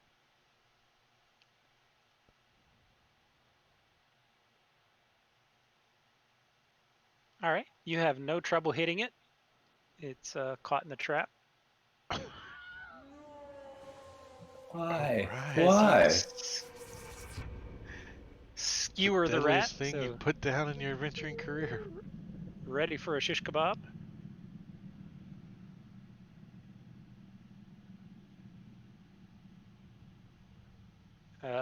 Giant rat 8 is also squealing and not going anywhere.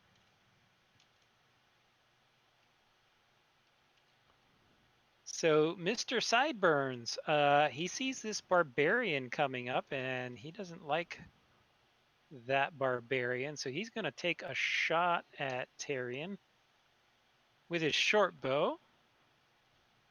And hopefully it doesn't fly over Tyrion's head and hit Dick Pick behind him.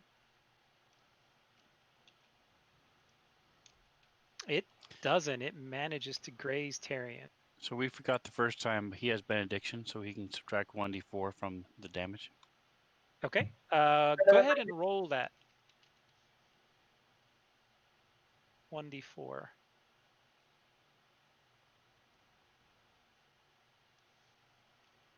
And I will roll damage. And you completely resist all of the damage. And then this It like thing glances off my pack and doesn't even leave a scratch. comes here and runs over there.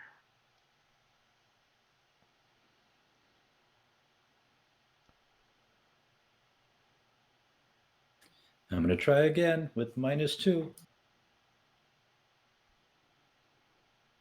And you did even worse than last time. You're just struggling against this thing. You're not going anywhere with it.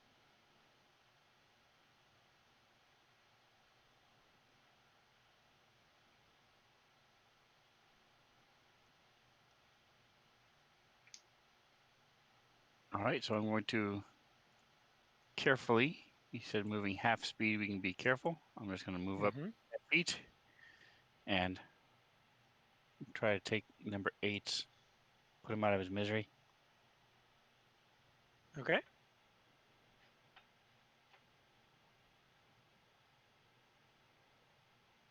No trouble hitting this rat that can't go anywhere. Dick Pick is staring at you with terror in his eyes. You're just His going little around whiskers killing are rats and twitching. traps. Surprisingly, it didn't die. That's a tough little rat.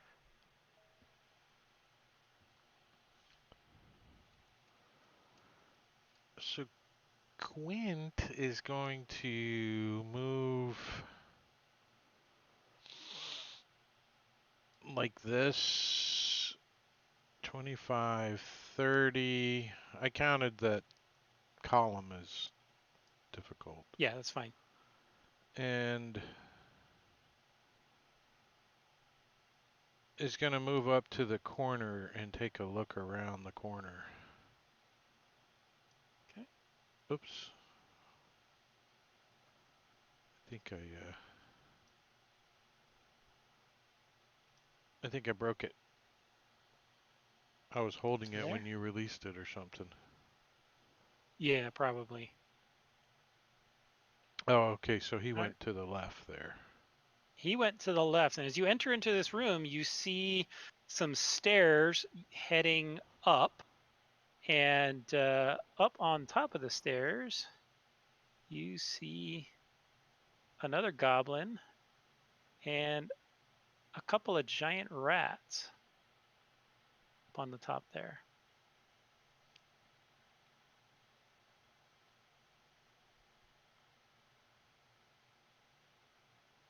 And then he's going to kind of move back into the hallway a little, kind of get against the wall. Okay.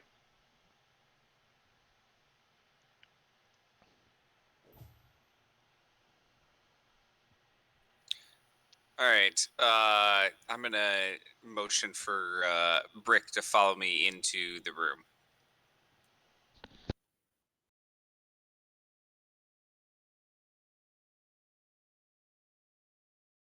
Okay. And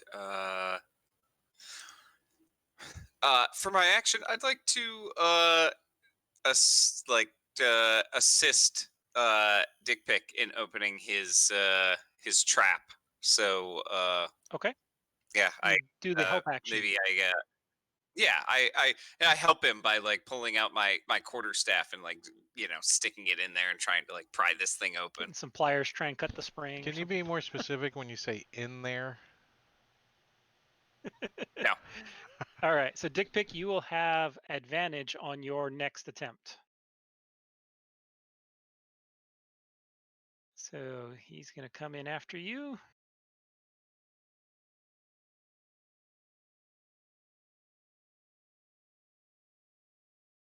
All right. So this thing, what's his movement? Starts running down here. Gets to there. Fast little rat.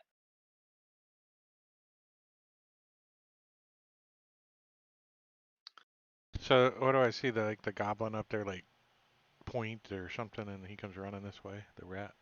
Yeah, the goblin up there. Well, the goblin up there is just sitting kind of on this long bench that seems to really just be a couple of planks that are propped up on top of a couple of barrels. You can't really see a whole lot from where you are, but like you can't see what's on the ground where he is. But this other rat is gonna come running down as well.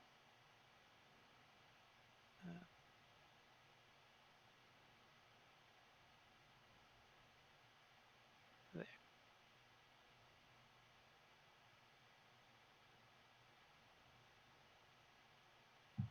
Okay, I'm gonna move up here.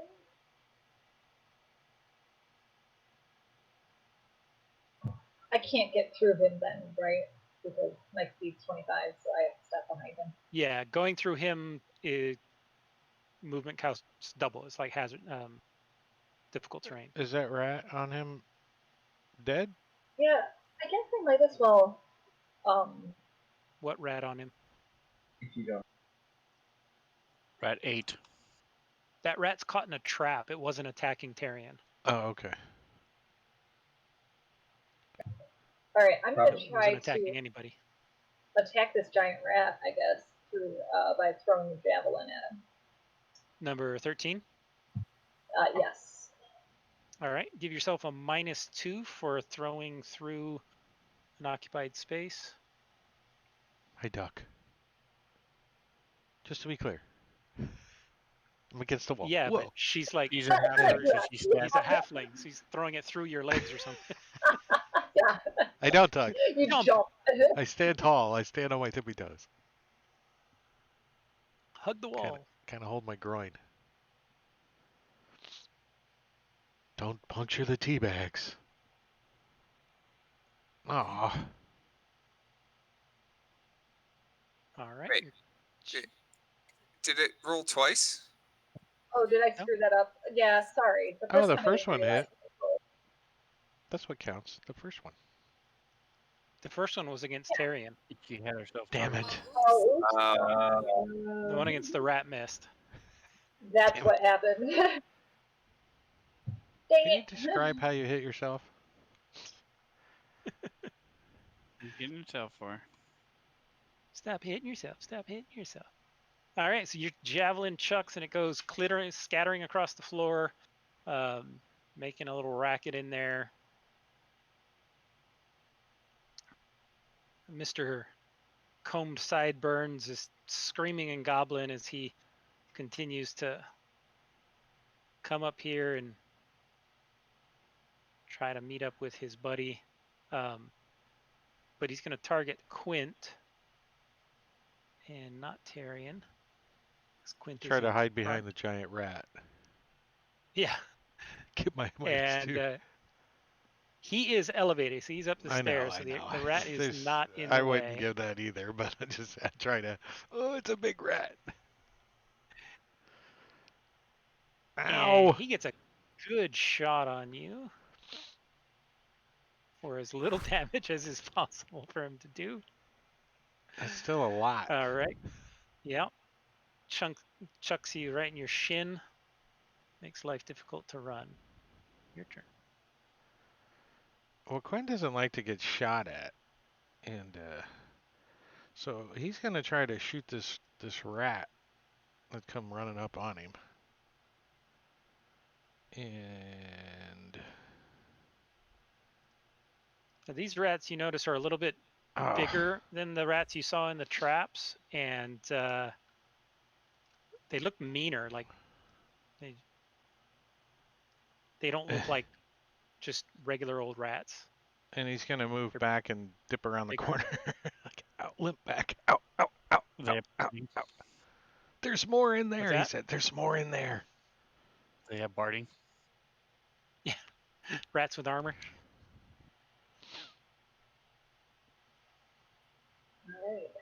gonna move up here, and I'm gonna try to hack at this guy with my battle axe. It slices, it dices, it chops, it. Oh, it was almost a crit. Yep.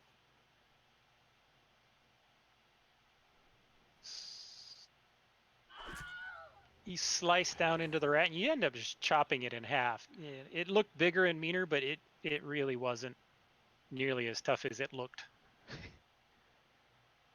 You think maybe like, somebody fluffed up its fur or something to make it look bigger than it really was. She like guts it real quick. Pulls its skin right off.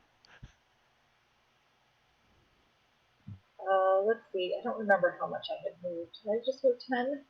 10. Yep.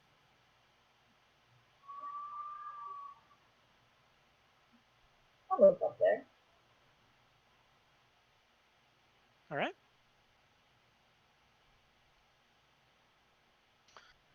This rat sees what you did and comes skittering over here and tries to bite you from behind.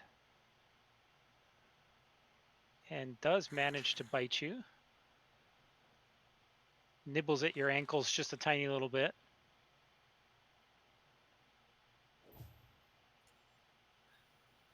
All right. Ignore that movement there. I hit the wrong thing. There. Thanks. So I want to move up a little bit to there, and then continue to try to help Dick Pick, who I'll need to use. I assume I'll need to use my action again because that doesn't make any sense otherwise. Yeah, the help action. Yeah. So yeah, I will use my action again to try to help him get out. Okay. So Brick is going to stay there. Dick Pick. So you have advantage on your strength check. Let's see if that matters. Did we skip the unnamed? Yeah, the unnamed got skipped. Oh, I'm sorry. I skipped the unnamed. Regardless, you did not get out. I'm It gonna go. wasn't really his down. turn, so he gets to re-roll it, doesn't he? These are Just go on without professional, me. professional rat traps. You So keep I'm rolling gonna sixes slide up. with advantage. I'm gonna move up. At this Swing point, at this probably thing somebody could just pick him up and carry him.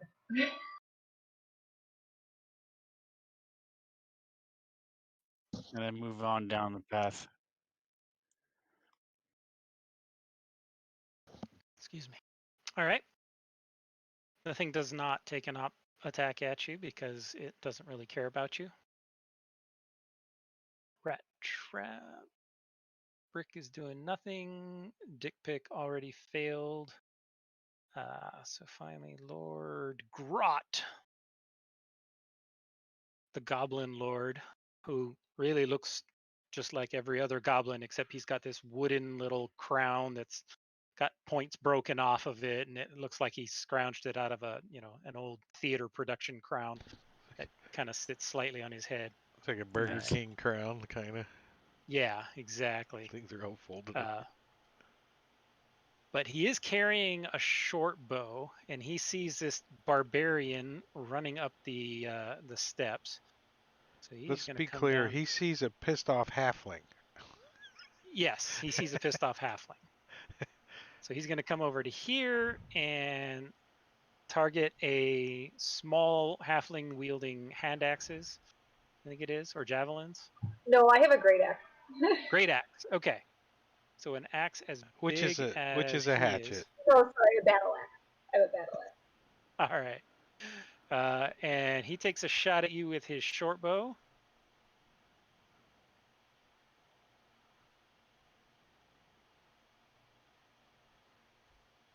And hits you as you're coming up, kind of dings you in the shoulder, spins you around for a second. Giant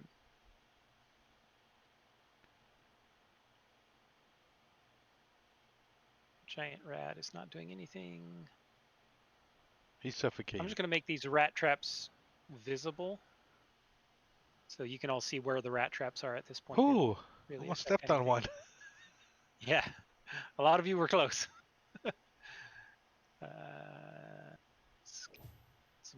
Blink, you're up again. All right. Can I use? I don't know if I can do this in combat. Can I use my jury rig skill, which normally allows me to, like, I'll just put it in there. I can jury rig like locks or simple traps, it says, but it says 2 hours worth of work. I was hoping to use that skill basically to disarm this rat trap that's holding Dick Pick. Give me a skill check with proficiency on that. Like a dex check. Yeah, like a dex check. Acrobatics or Well, it would just be dex with proficiency, oh, whatever your Okay. +2 for proficiency bonus is. All right. So you get out your little tools and you start looking at the trap closely and messing with it. And you find that there is a little spring latch, but the spring isn't set quite very well. It looks like it's been messed with multiple times, maybe from animals thrashing around it and being held in the trap. And so you manage to, using one of your big pliers, you manage to tweak that spring, and then the trap pops open. Oh, thank you. I need a Fine- tattoo of you on my finally. ear. You rolled a 24. Wow. Ew, that's pretty good. That only took forever to get out of that trap. Should have just sawed his leg off. Don't they grow back? Don't step on another one. All right, and I will come up and I see Quint like up against the wall, and I will like kind of mirror him, like look Okay. over and see what he's doing, and kind of do exactly the same thing. All right. You pretend to hide like Quint. Quint hides well. So Quint is going to, since I have no idea what's going on in that room, I got to come around the corner and take a look first.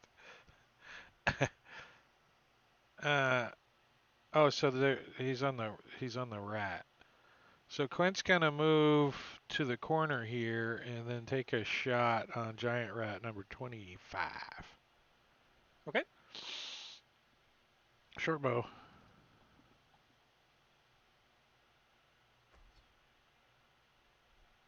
That is a hit. Nice. Sneak attack too.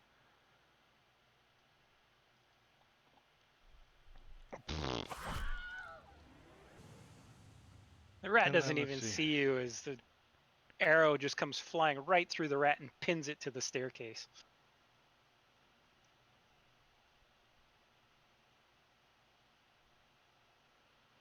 And then I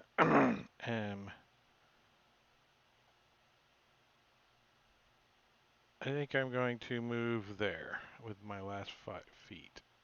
No, I can't. I cut in the corner. I'm done. Okay.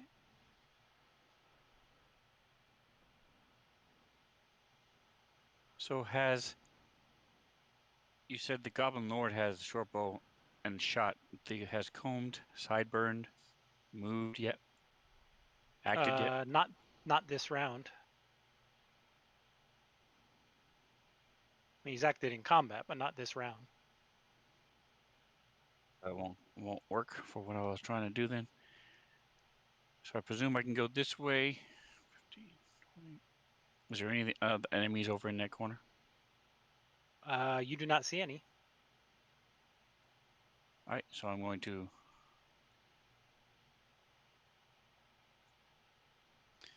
None of you probably even knew I had these, but reaches his hand inside his vestments Uh-oh. and flicks it forward, throwing a shuriken at him. Oh, thank God! I didn't know Phew. where that was going. Yeah.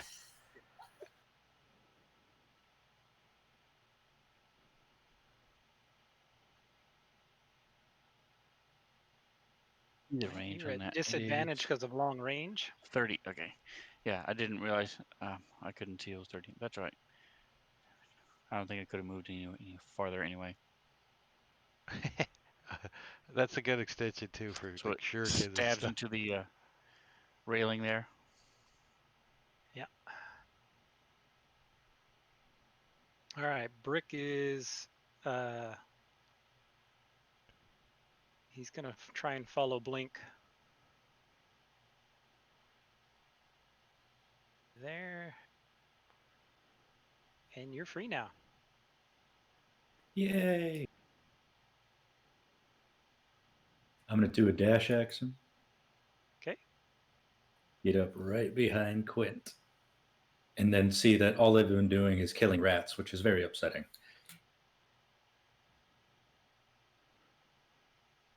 I've been trying to hit them and knock them out, but it's rather hard with a bow.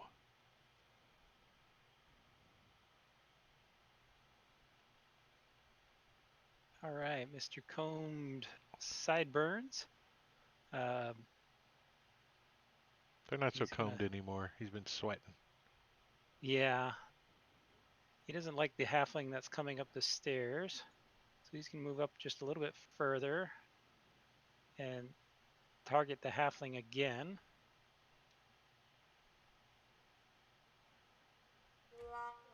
And it hits the railing, bounces up, Bing, bang. kind of sticks itself, bing, bang, bing, bing, bing, bing, bing, and around the different walls, and hits absolutely nothing.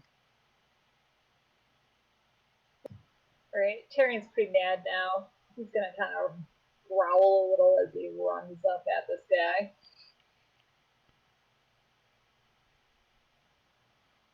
And take a swing at him with his battle axe.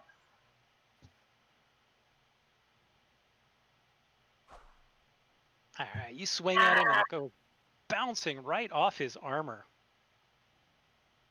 He's wearing a little better armor than the other guys. He's got like a chain shirt on. He's holding a shield.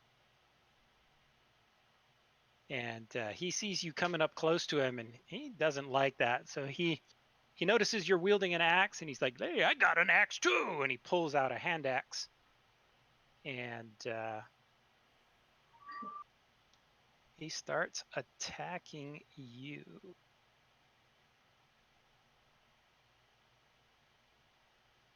And he brings up his hand axe. He swings it at you. You dodge out of the way. And I Nicely. say, my axe is bigger. Oh. But then he spins around and turns around and swings again, and with a backhand catches you, slicing right across your chest, leaves this nice big old gash across your chest, and laughs at you.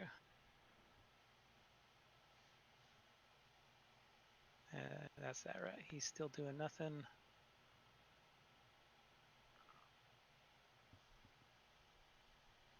I see that once again Tyrion's been attacked. So I'm going to run in again and say, friend. Try to use my pack tactics to actually do something useful. I'm just going to go to the side. I was just seeing what was in there. Okay.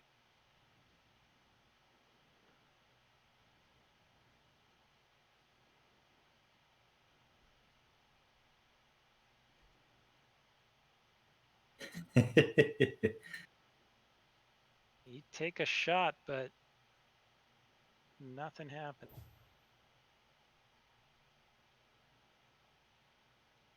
Right, I'm gonna have to move up and in because I can't see anything from here.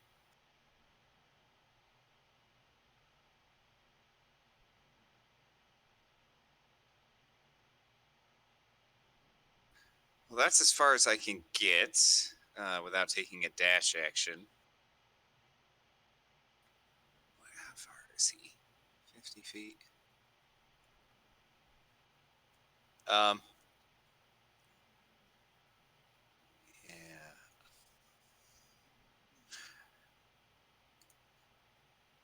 How much how heavy do these rat traps look? They're not super heavy. You probably estimate 2, 3, maybe even 5 pounds. Perfect. I want to use the catapult spell and catapult one of these rat traps from the other room, like over my head at this goblin that's attacking Tyrion. Okay.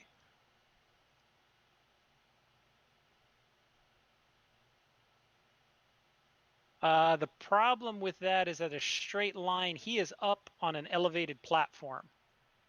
Oh, And okay.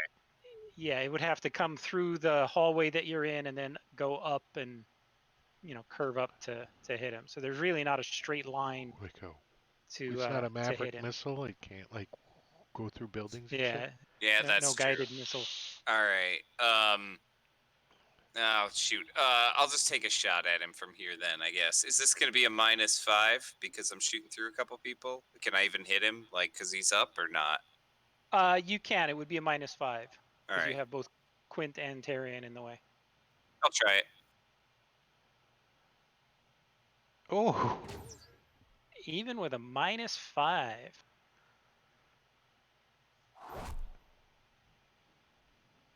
All right.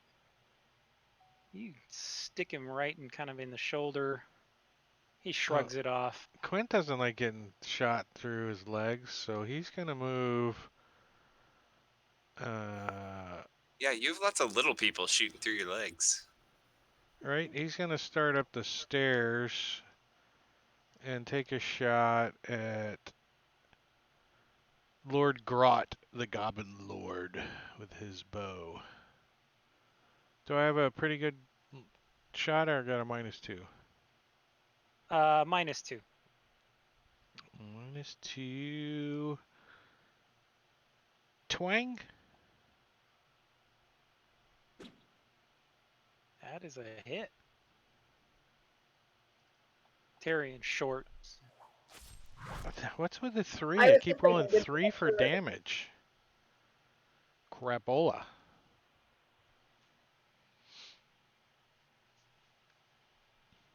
All right, so I'm gonna slide up. Like the electric slide? Like, All If right. you would, there we go. And then I'm going to again reach in, and whip my hand out. And it's just so fast, you barely even notice what's going on until it sinks, hopefully, into him. Yes, this one It sinks into does. him.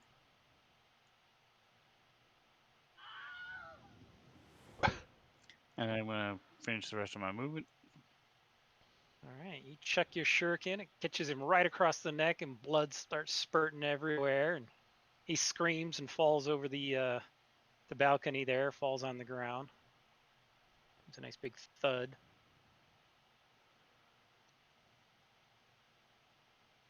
All right. Goblin Lord. Still taking on Tyrion the Barbarian. Axe to axe. So he swings at you. Hits again, this time swinging low and hitting you kind of in your knees. But you resist some of that damage because you're a barbarian and you're mad. Swinging a backhand, but this time he misses. He swishes right over your head.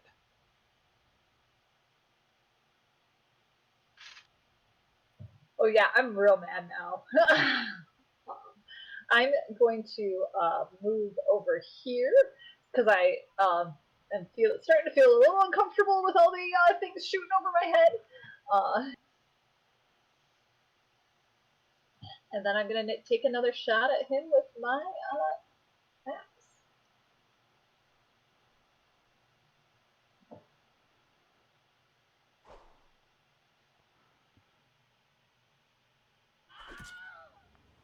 Ah! And I'm going to pose again with my fist on my waist and just smile. Awesome. Dick pic claps. it's a good way to kill him by hammering my arrow through his heart.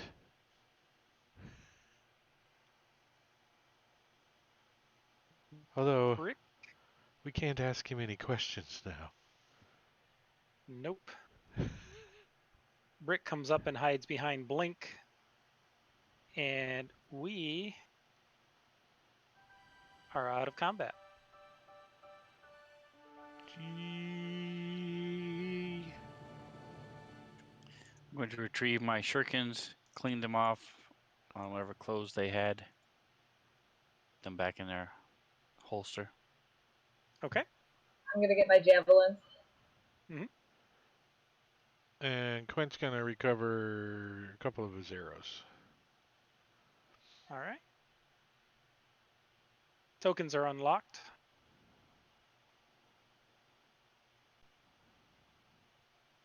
There is still one giant rat in the trap in the other room. And there's a door in a Brick hallway. starts heading over towards it. He's like, lunch. Dick he's Pick gonna is get just staring at him and just making ingredients. uncomfortable eye contact as he goes through here. So I'm going to look up here in this balcony, see if there's anything of interest up here. All right. So while you are up there, you see Lord Grot's kind of makeshift throne. There's a couple of barrels, and there's a couple of 35-gallon barrels and a couple of 18-gallon casks, most of which are all empty. One of the casks has some wine in it, maybe enough to fill somewhere between 15 and 20 pitchers or so. And one of the barrels seems to have some food in it. It's like goblin food. It's kind of nasty. In addition to that, you find a cracked crystal ball and 3 signet rings and a purse, kind of blood-stained purse containing 32 gold pieces. I will try my best not to get. Oh, it's you said it's blood stained, so it's not fresh. Yes, Okay. It's blood-stained.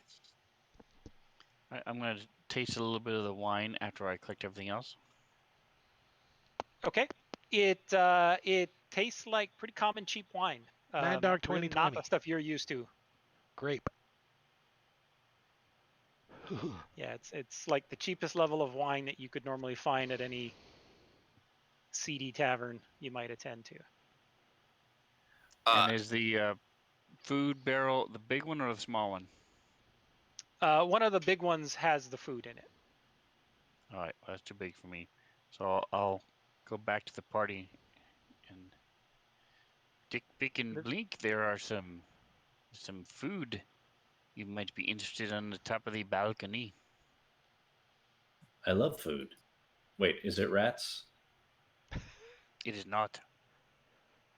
It could be. It's goblin food. No, but Can't it's really garbage. tell. It's just chunks of dried meat. Could be anything. I want to ask Brick if he knows anything about these goblins. I mean, he obviously came down here on purpose. Like, does he know why they were down here or anything? He explains he doesn't know why these particular goblins were down here. Goblins are known to, inhabit the cardways. They'll usually rob or steal from people and then try to escape through the cardways. And he's assuming that these guys set up a little den down here, especially when he notices the bloodstained purse. He thinks these guys are just common thieves.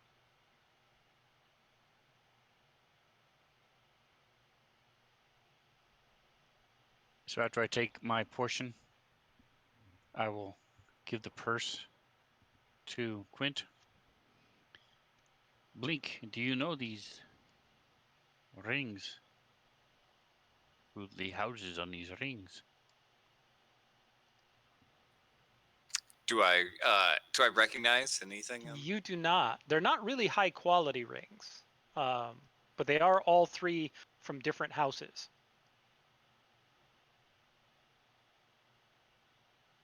But none of them seem like particularly high quality rings. I think they would look especially good on you, friend, Ratman.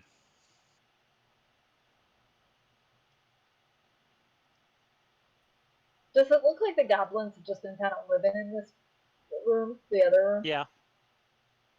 It really looks a lot like Lord Grot decided to set up his own little, kingdom for himself with his 2 other goblins, and they were just living here. There's trash everywhere. They obviously were not taking care of the place, trapping a few rats to eat them, and then Grot had a few rats that he kept as personal pets.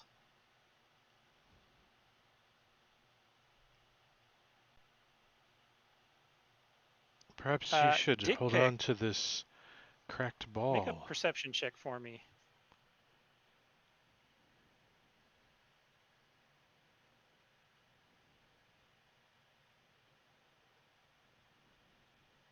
All right, you hear a faint squeaking sound coming from the room to the north. I'm going to wave at my party. They're squeaking. Is it a mating call? I'm going to carefully sneak around, see if I can see what it is before it sees me.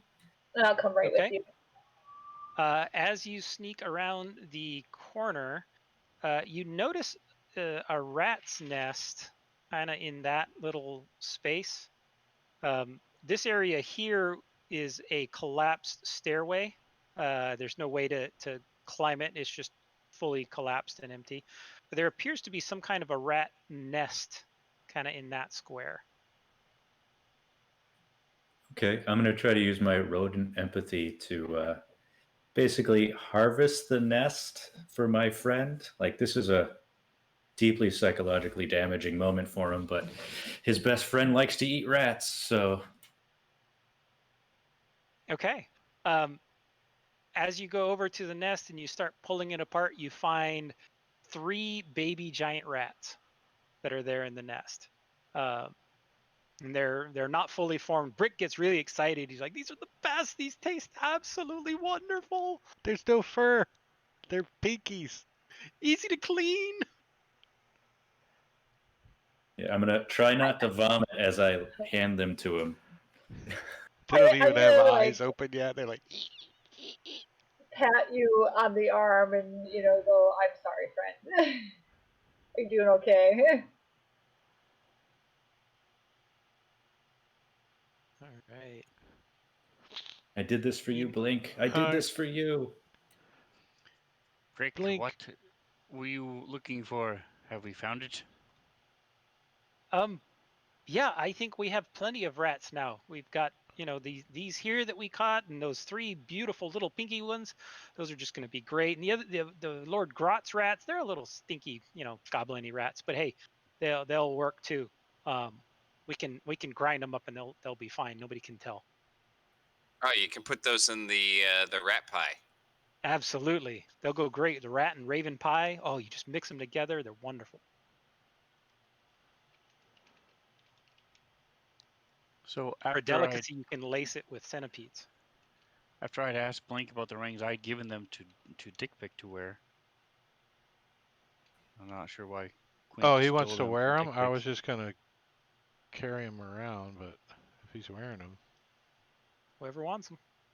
Oh, yeah, I'll wear them as long as I still have these fingers.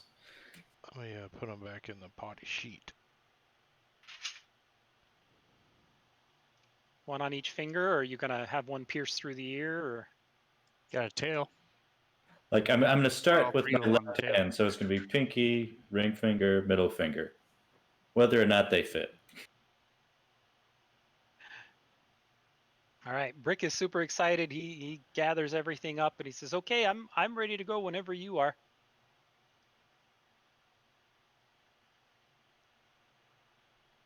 Take the crystal ball, Blink. It might come in handy for you, maybe.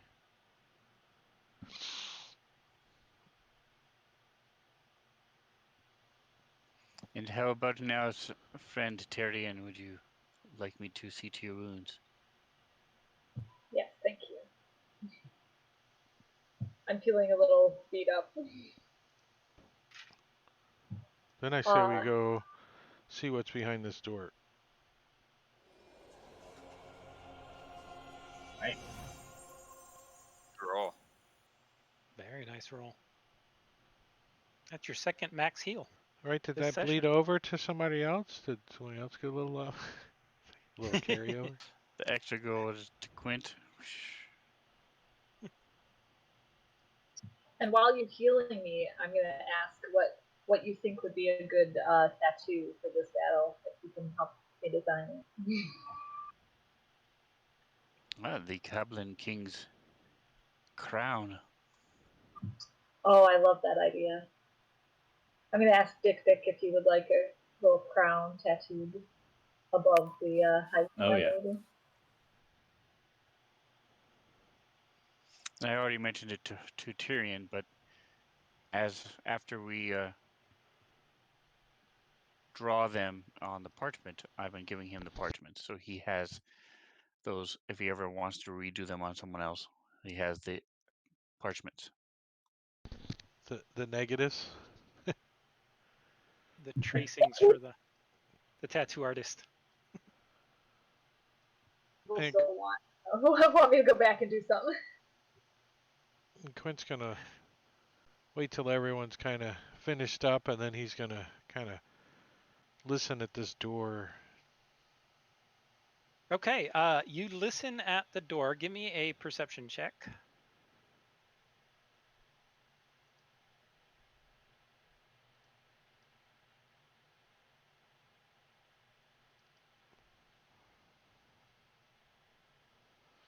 And you don't hear anything from the other side of the door. I'm gonna It's pretty quiet. standard looking door, nothing weird about it. Yeah, doesn't even appear locked. He's going Just to a kind of an ordinary door. he's gonna open it up. Yeah. Okay. Go ahead and open the door. You see another one of those kind of wider hallways, and another door kind of directly across.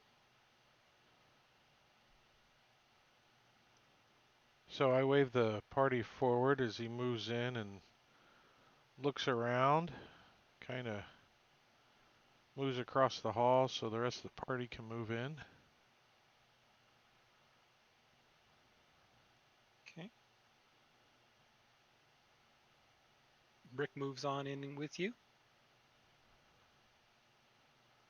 He looks down and says, "Oh, I remember. I know this place. I remember this place.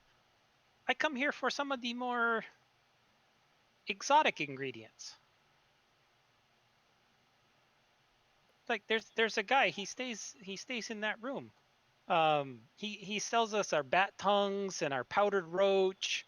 And he has this really good carrion beetle saliva. Is he pointing down this way? Yeah, he's pointing down to that room.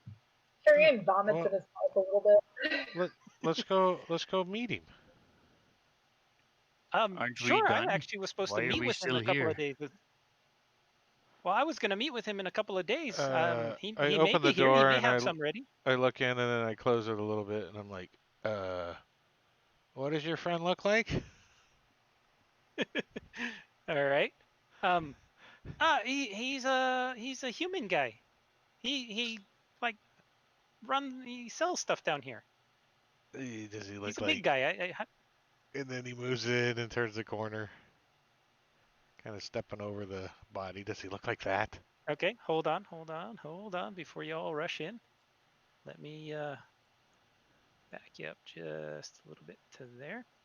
All right, so as you open the door, you see there is a human corpse lying on garbage kind of in the floor that clutters the room. And lying next to him is a dagger. You see there's a little key on the floor next to him. There's a couple of desk tables with looks like alchemical equipment on the tables and stuff. Is there a light source? There is no light source. Nothing currently lit. Just what the unnamed is carrying. And there's a And body on the floor. Tyrion's right? axe. And You Tyrion's mentioned axe. That's you right. mentioned the body on the floor too, right? Yes, there is a dead body corpse on the floor. So yeah, Quinn's gonna step in and Okay, stop right there as we roll for initiative.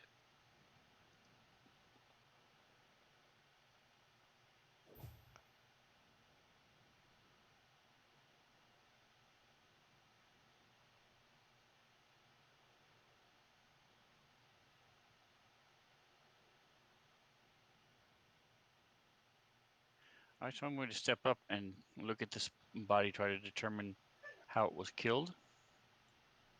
Okay. As you look over the body, it looks like parts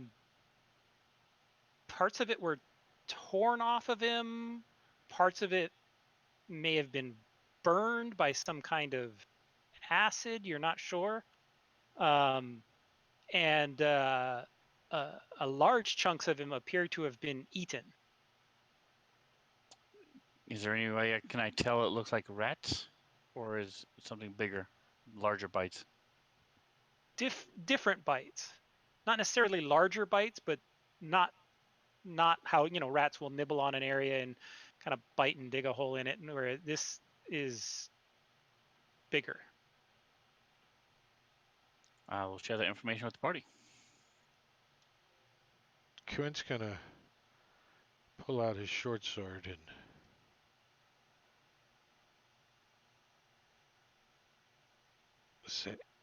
say, how long has he been dead? Looking, peering through the room, squinting it, because the unname's got a light source, right? Yeah. It looks like it's been a little while. Maybe 4 days to a week. He's So starting he's to pretty rot. Stinky too. It's pretty rank. Yeah. The whole room is kind of rank. He's gonna move over like to the desk. Okay. And look down at it. All right. So the surface of the desk is just cluttered and covered with various alchemical supplies. You don't really recognize anything immediately, since you're kind of spending your time looking at the corpse and getting an idea of what's there. Under the desk, you notice there is a kind of a large jar there. It's kind of a ceramic jar with a lid that's sealed. Yeah, so he kind of squats down and starts to examine it closely. Okay.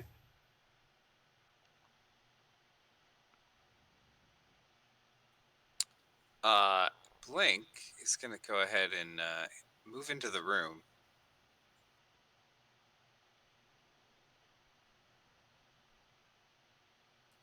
He can get a little ways into the room.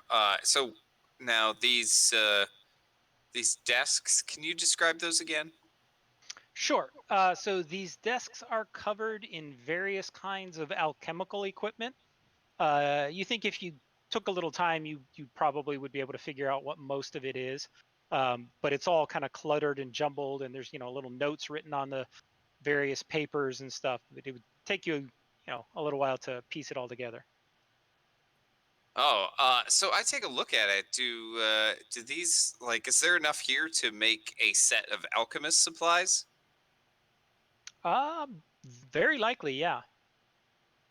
In that case, Blink's gonna just, go and start gathering up like the supplies, because yeah, he's actually proficient with alchemist supplies, so he's gonna gather up as much as he can. All right.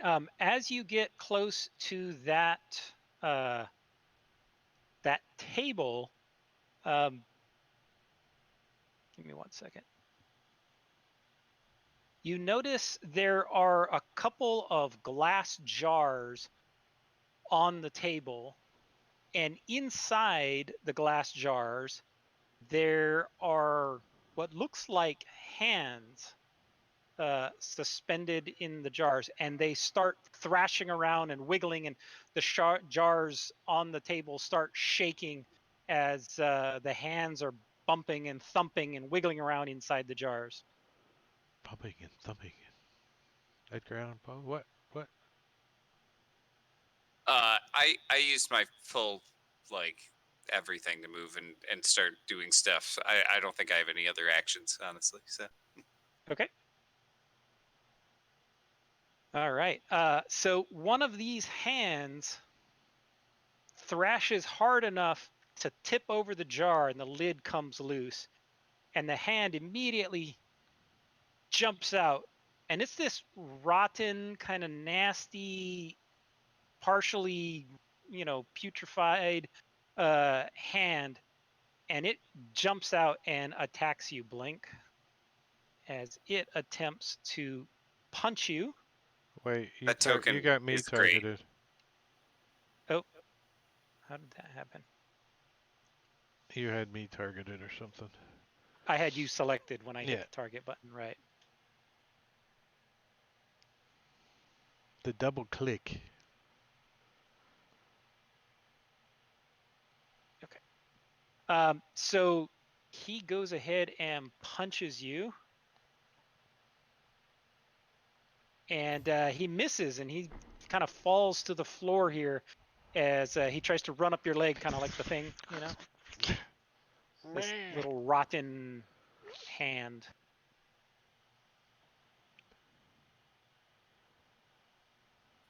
I'm going to assume that I heard that noise and him get upset. So let's see if I think I can only get there with one move. So I'm going to do a dash to get into the. Well, no, I think I can see him from there. So I'm going to try to shoot my bow and arrow at him. Okay.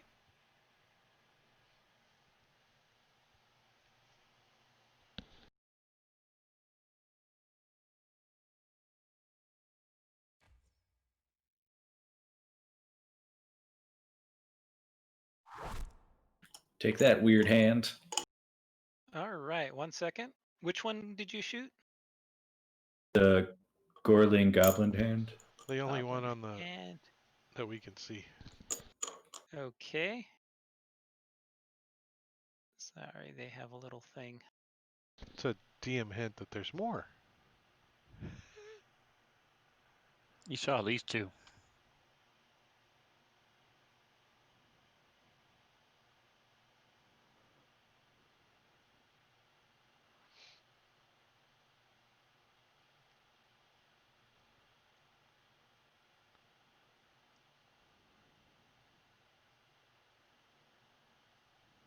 Hold on.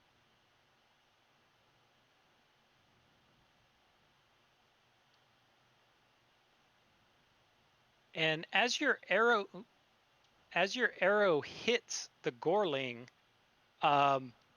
you see it pinned down to the ground for just a second, and it wiggles and squirms and tears itself in two. And so now there are two little hands there on the ground, both wiggling. There's one Now like you can clap. two fingers and the other one's like three, so they're like. Yeah, they're doing the each half a hand kind of thing. Now the unnamed, right beneath you, there's that dead body that you were looking at, and you see another one of those hands crawl out from underneath it and jump up and attack you. This one was hiding, and it looked like there's kind of blood around it, and it looks like the hand may have been feeding on the body.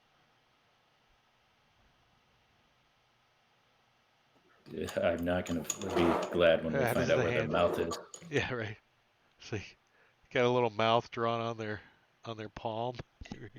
As this one punches you right in the knee, Ow. and when it hits you, not only do you feel this sensation of the physical force, but you feel this draining negative energy enter your body as you take 3 necrotic damage with the attack.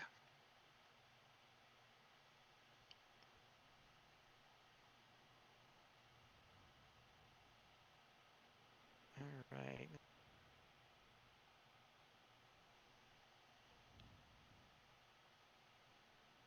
something real quick. All right.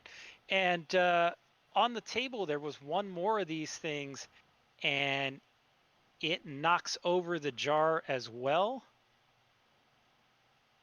And another one of these little things pops out of the jar and jumps at Blink, attacking Blink. This one also misses and just kind of falls down to the ground and is stuck on the floor there.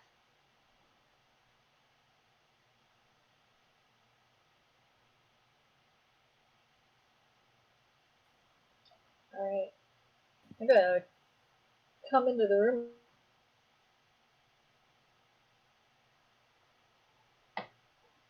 I want you to run up my back and up the unnamed, like a staircase of people, and you leap into the room. You know what I mean? So yeah, it's been long enough that my rage has ended, right? Yes. Yeah.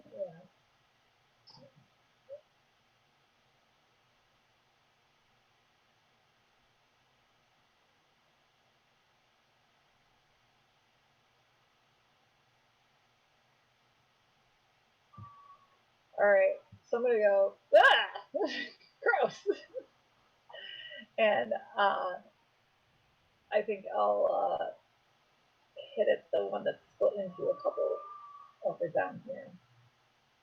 Okay. So there's two of them. Goblin Hand 4 and 22 are the two halves. All right, I'll just See them in the combat tracker.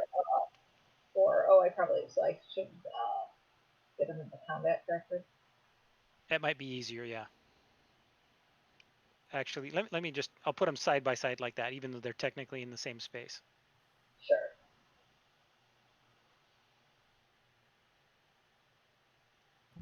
And I'll slot in. Plant.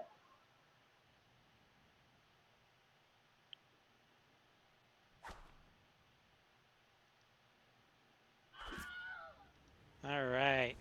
This one you chop and it does not split. It wiggles a little bit and stops moving. I'll just say, take that, foul beast. All right. So the one that did survive, it goes ahead and jumps and attacks you. You're a little closer to its height, a little easier to jump up and attack you. As it tries to slam into you, and it does hit you.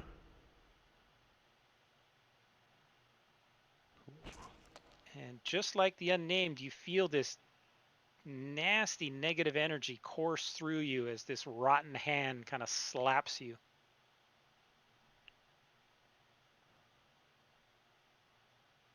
Brick is going to stay where he is.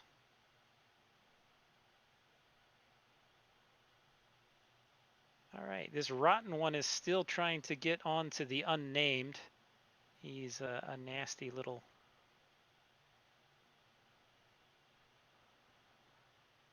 thing. And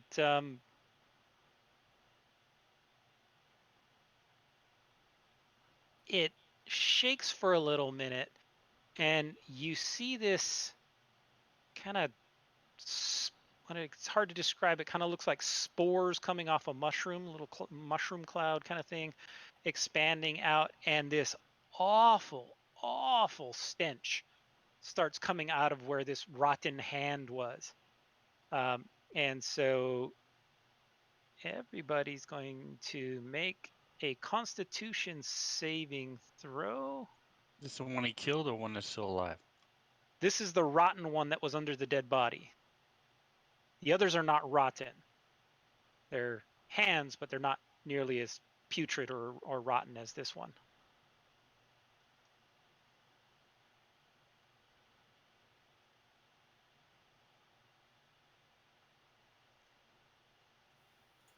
I think I'm going to go ahead and use my point of inspiration on this saving throw. All right.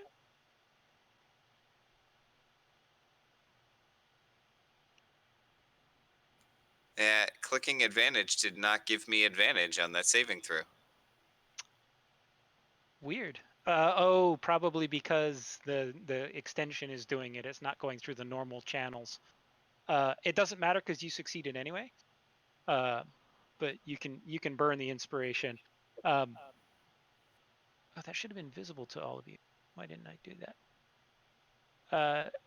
Anyway, so Dick Pick and Tarian and Blink, you all succeeded on the saving throws.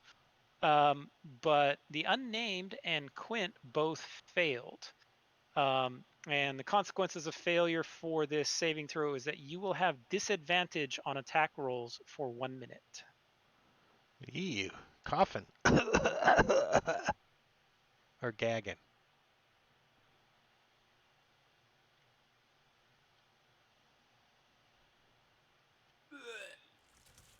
Yes, very much so. And then where's Quint?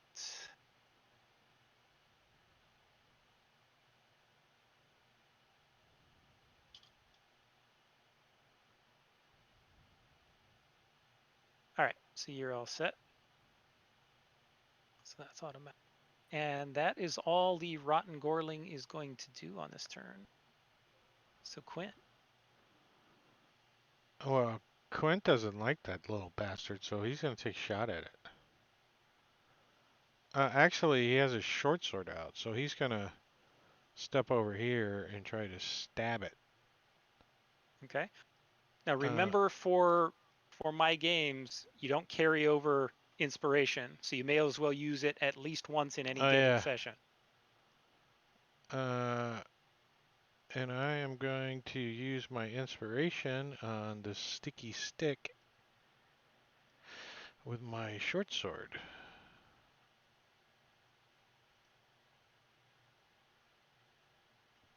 On that guy. And I miss. Damn it. And he dodges out of the way. I already had my short sword out. I'm going to draw a dagger and try to... Oh, I don't even have a dagger. What the hell? Why don't I have a dagger? Didn't pick up one of the broken ones somewhere? Well, I would think I did, but I didn't have it on my sheet. So I looked down and my holster fell off. I'm like, shit. Where the hell is the dagger? It's like that kobold's dagger that he lost. I moved the short sword to my offhand and I try to stab with it. No, I'm kidding.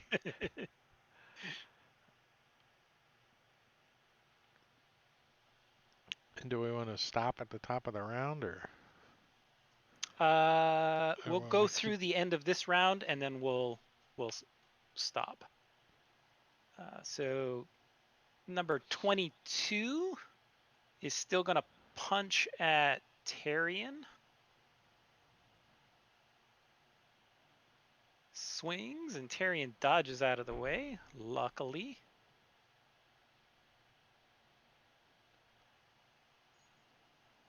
All right, so I grab my holy symbol, mumble under my breath, and as this rotten Gorling moves back, sort of trips and moves, and am I able to use my inspiration on its saving throw? Give it disadvantage? No. You can use it on your saving throws and your attack rolls.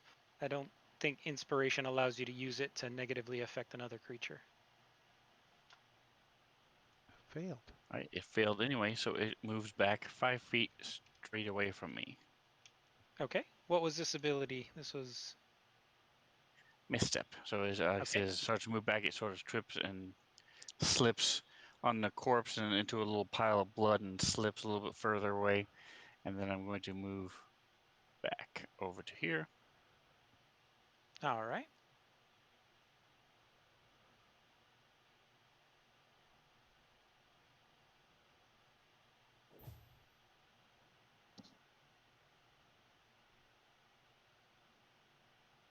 All right, I think I'm gonna use my action to cast Cure Wounds and heal Tarian.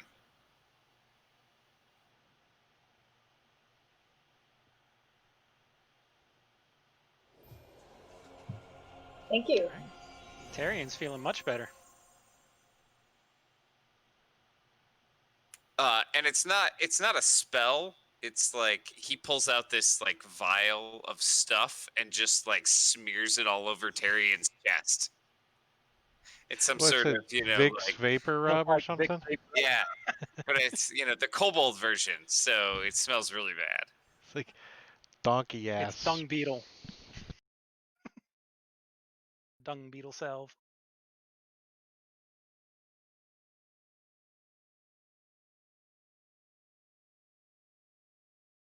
We can't hear you, Jeremiah.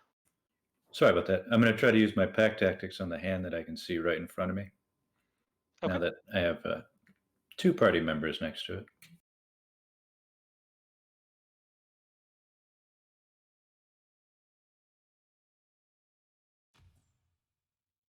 All right, that's a hit.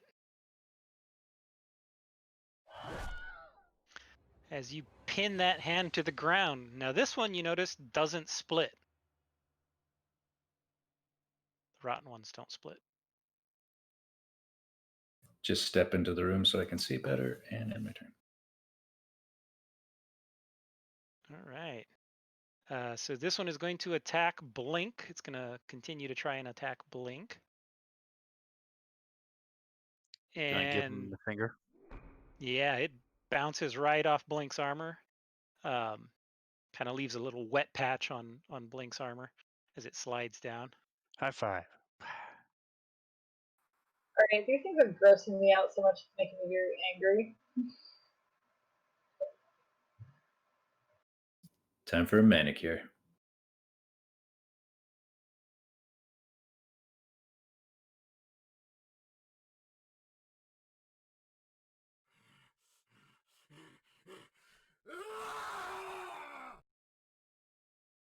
All right. Wait till the feet come alive. The pickled pig's feet, the pickled goblin feet. I'm gonna slash at it with my axe. Oh, you slash at it, but you miss and your axe bounces across the floor. And you do actually see another jar with a hand in it, but it hasn't been able to knock itself over in this corner sitting on the barrel. But it's still in the jar. And with that, we are going to be done for tonight. That's where we're going to end it. Sweet. Sweet. All right. Well, session 2 of Empire of the Ghouls. And we're gonna is there anybody we can go raid? Morbania. Appreciate all your time. Yeah, thanks everybody. Thanks. Thanks, John. Yeah, let's go raid Marbania.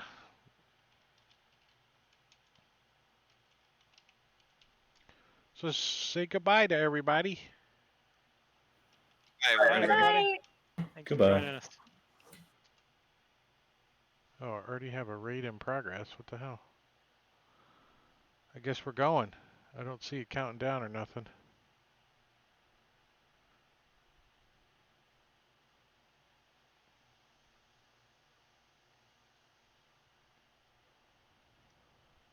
All right. I promise there's not that many dead rats.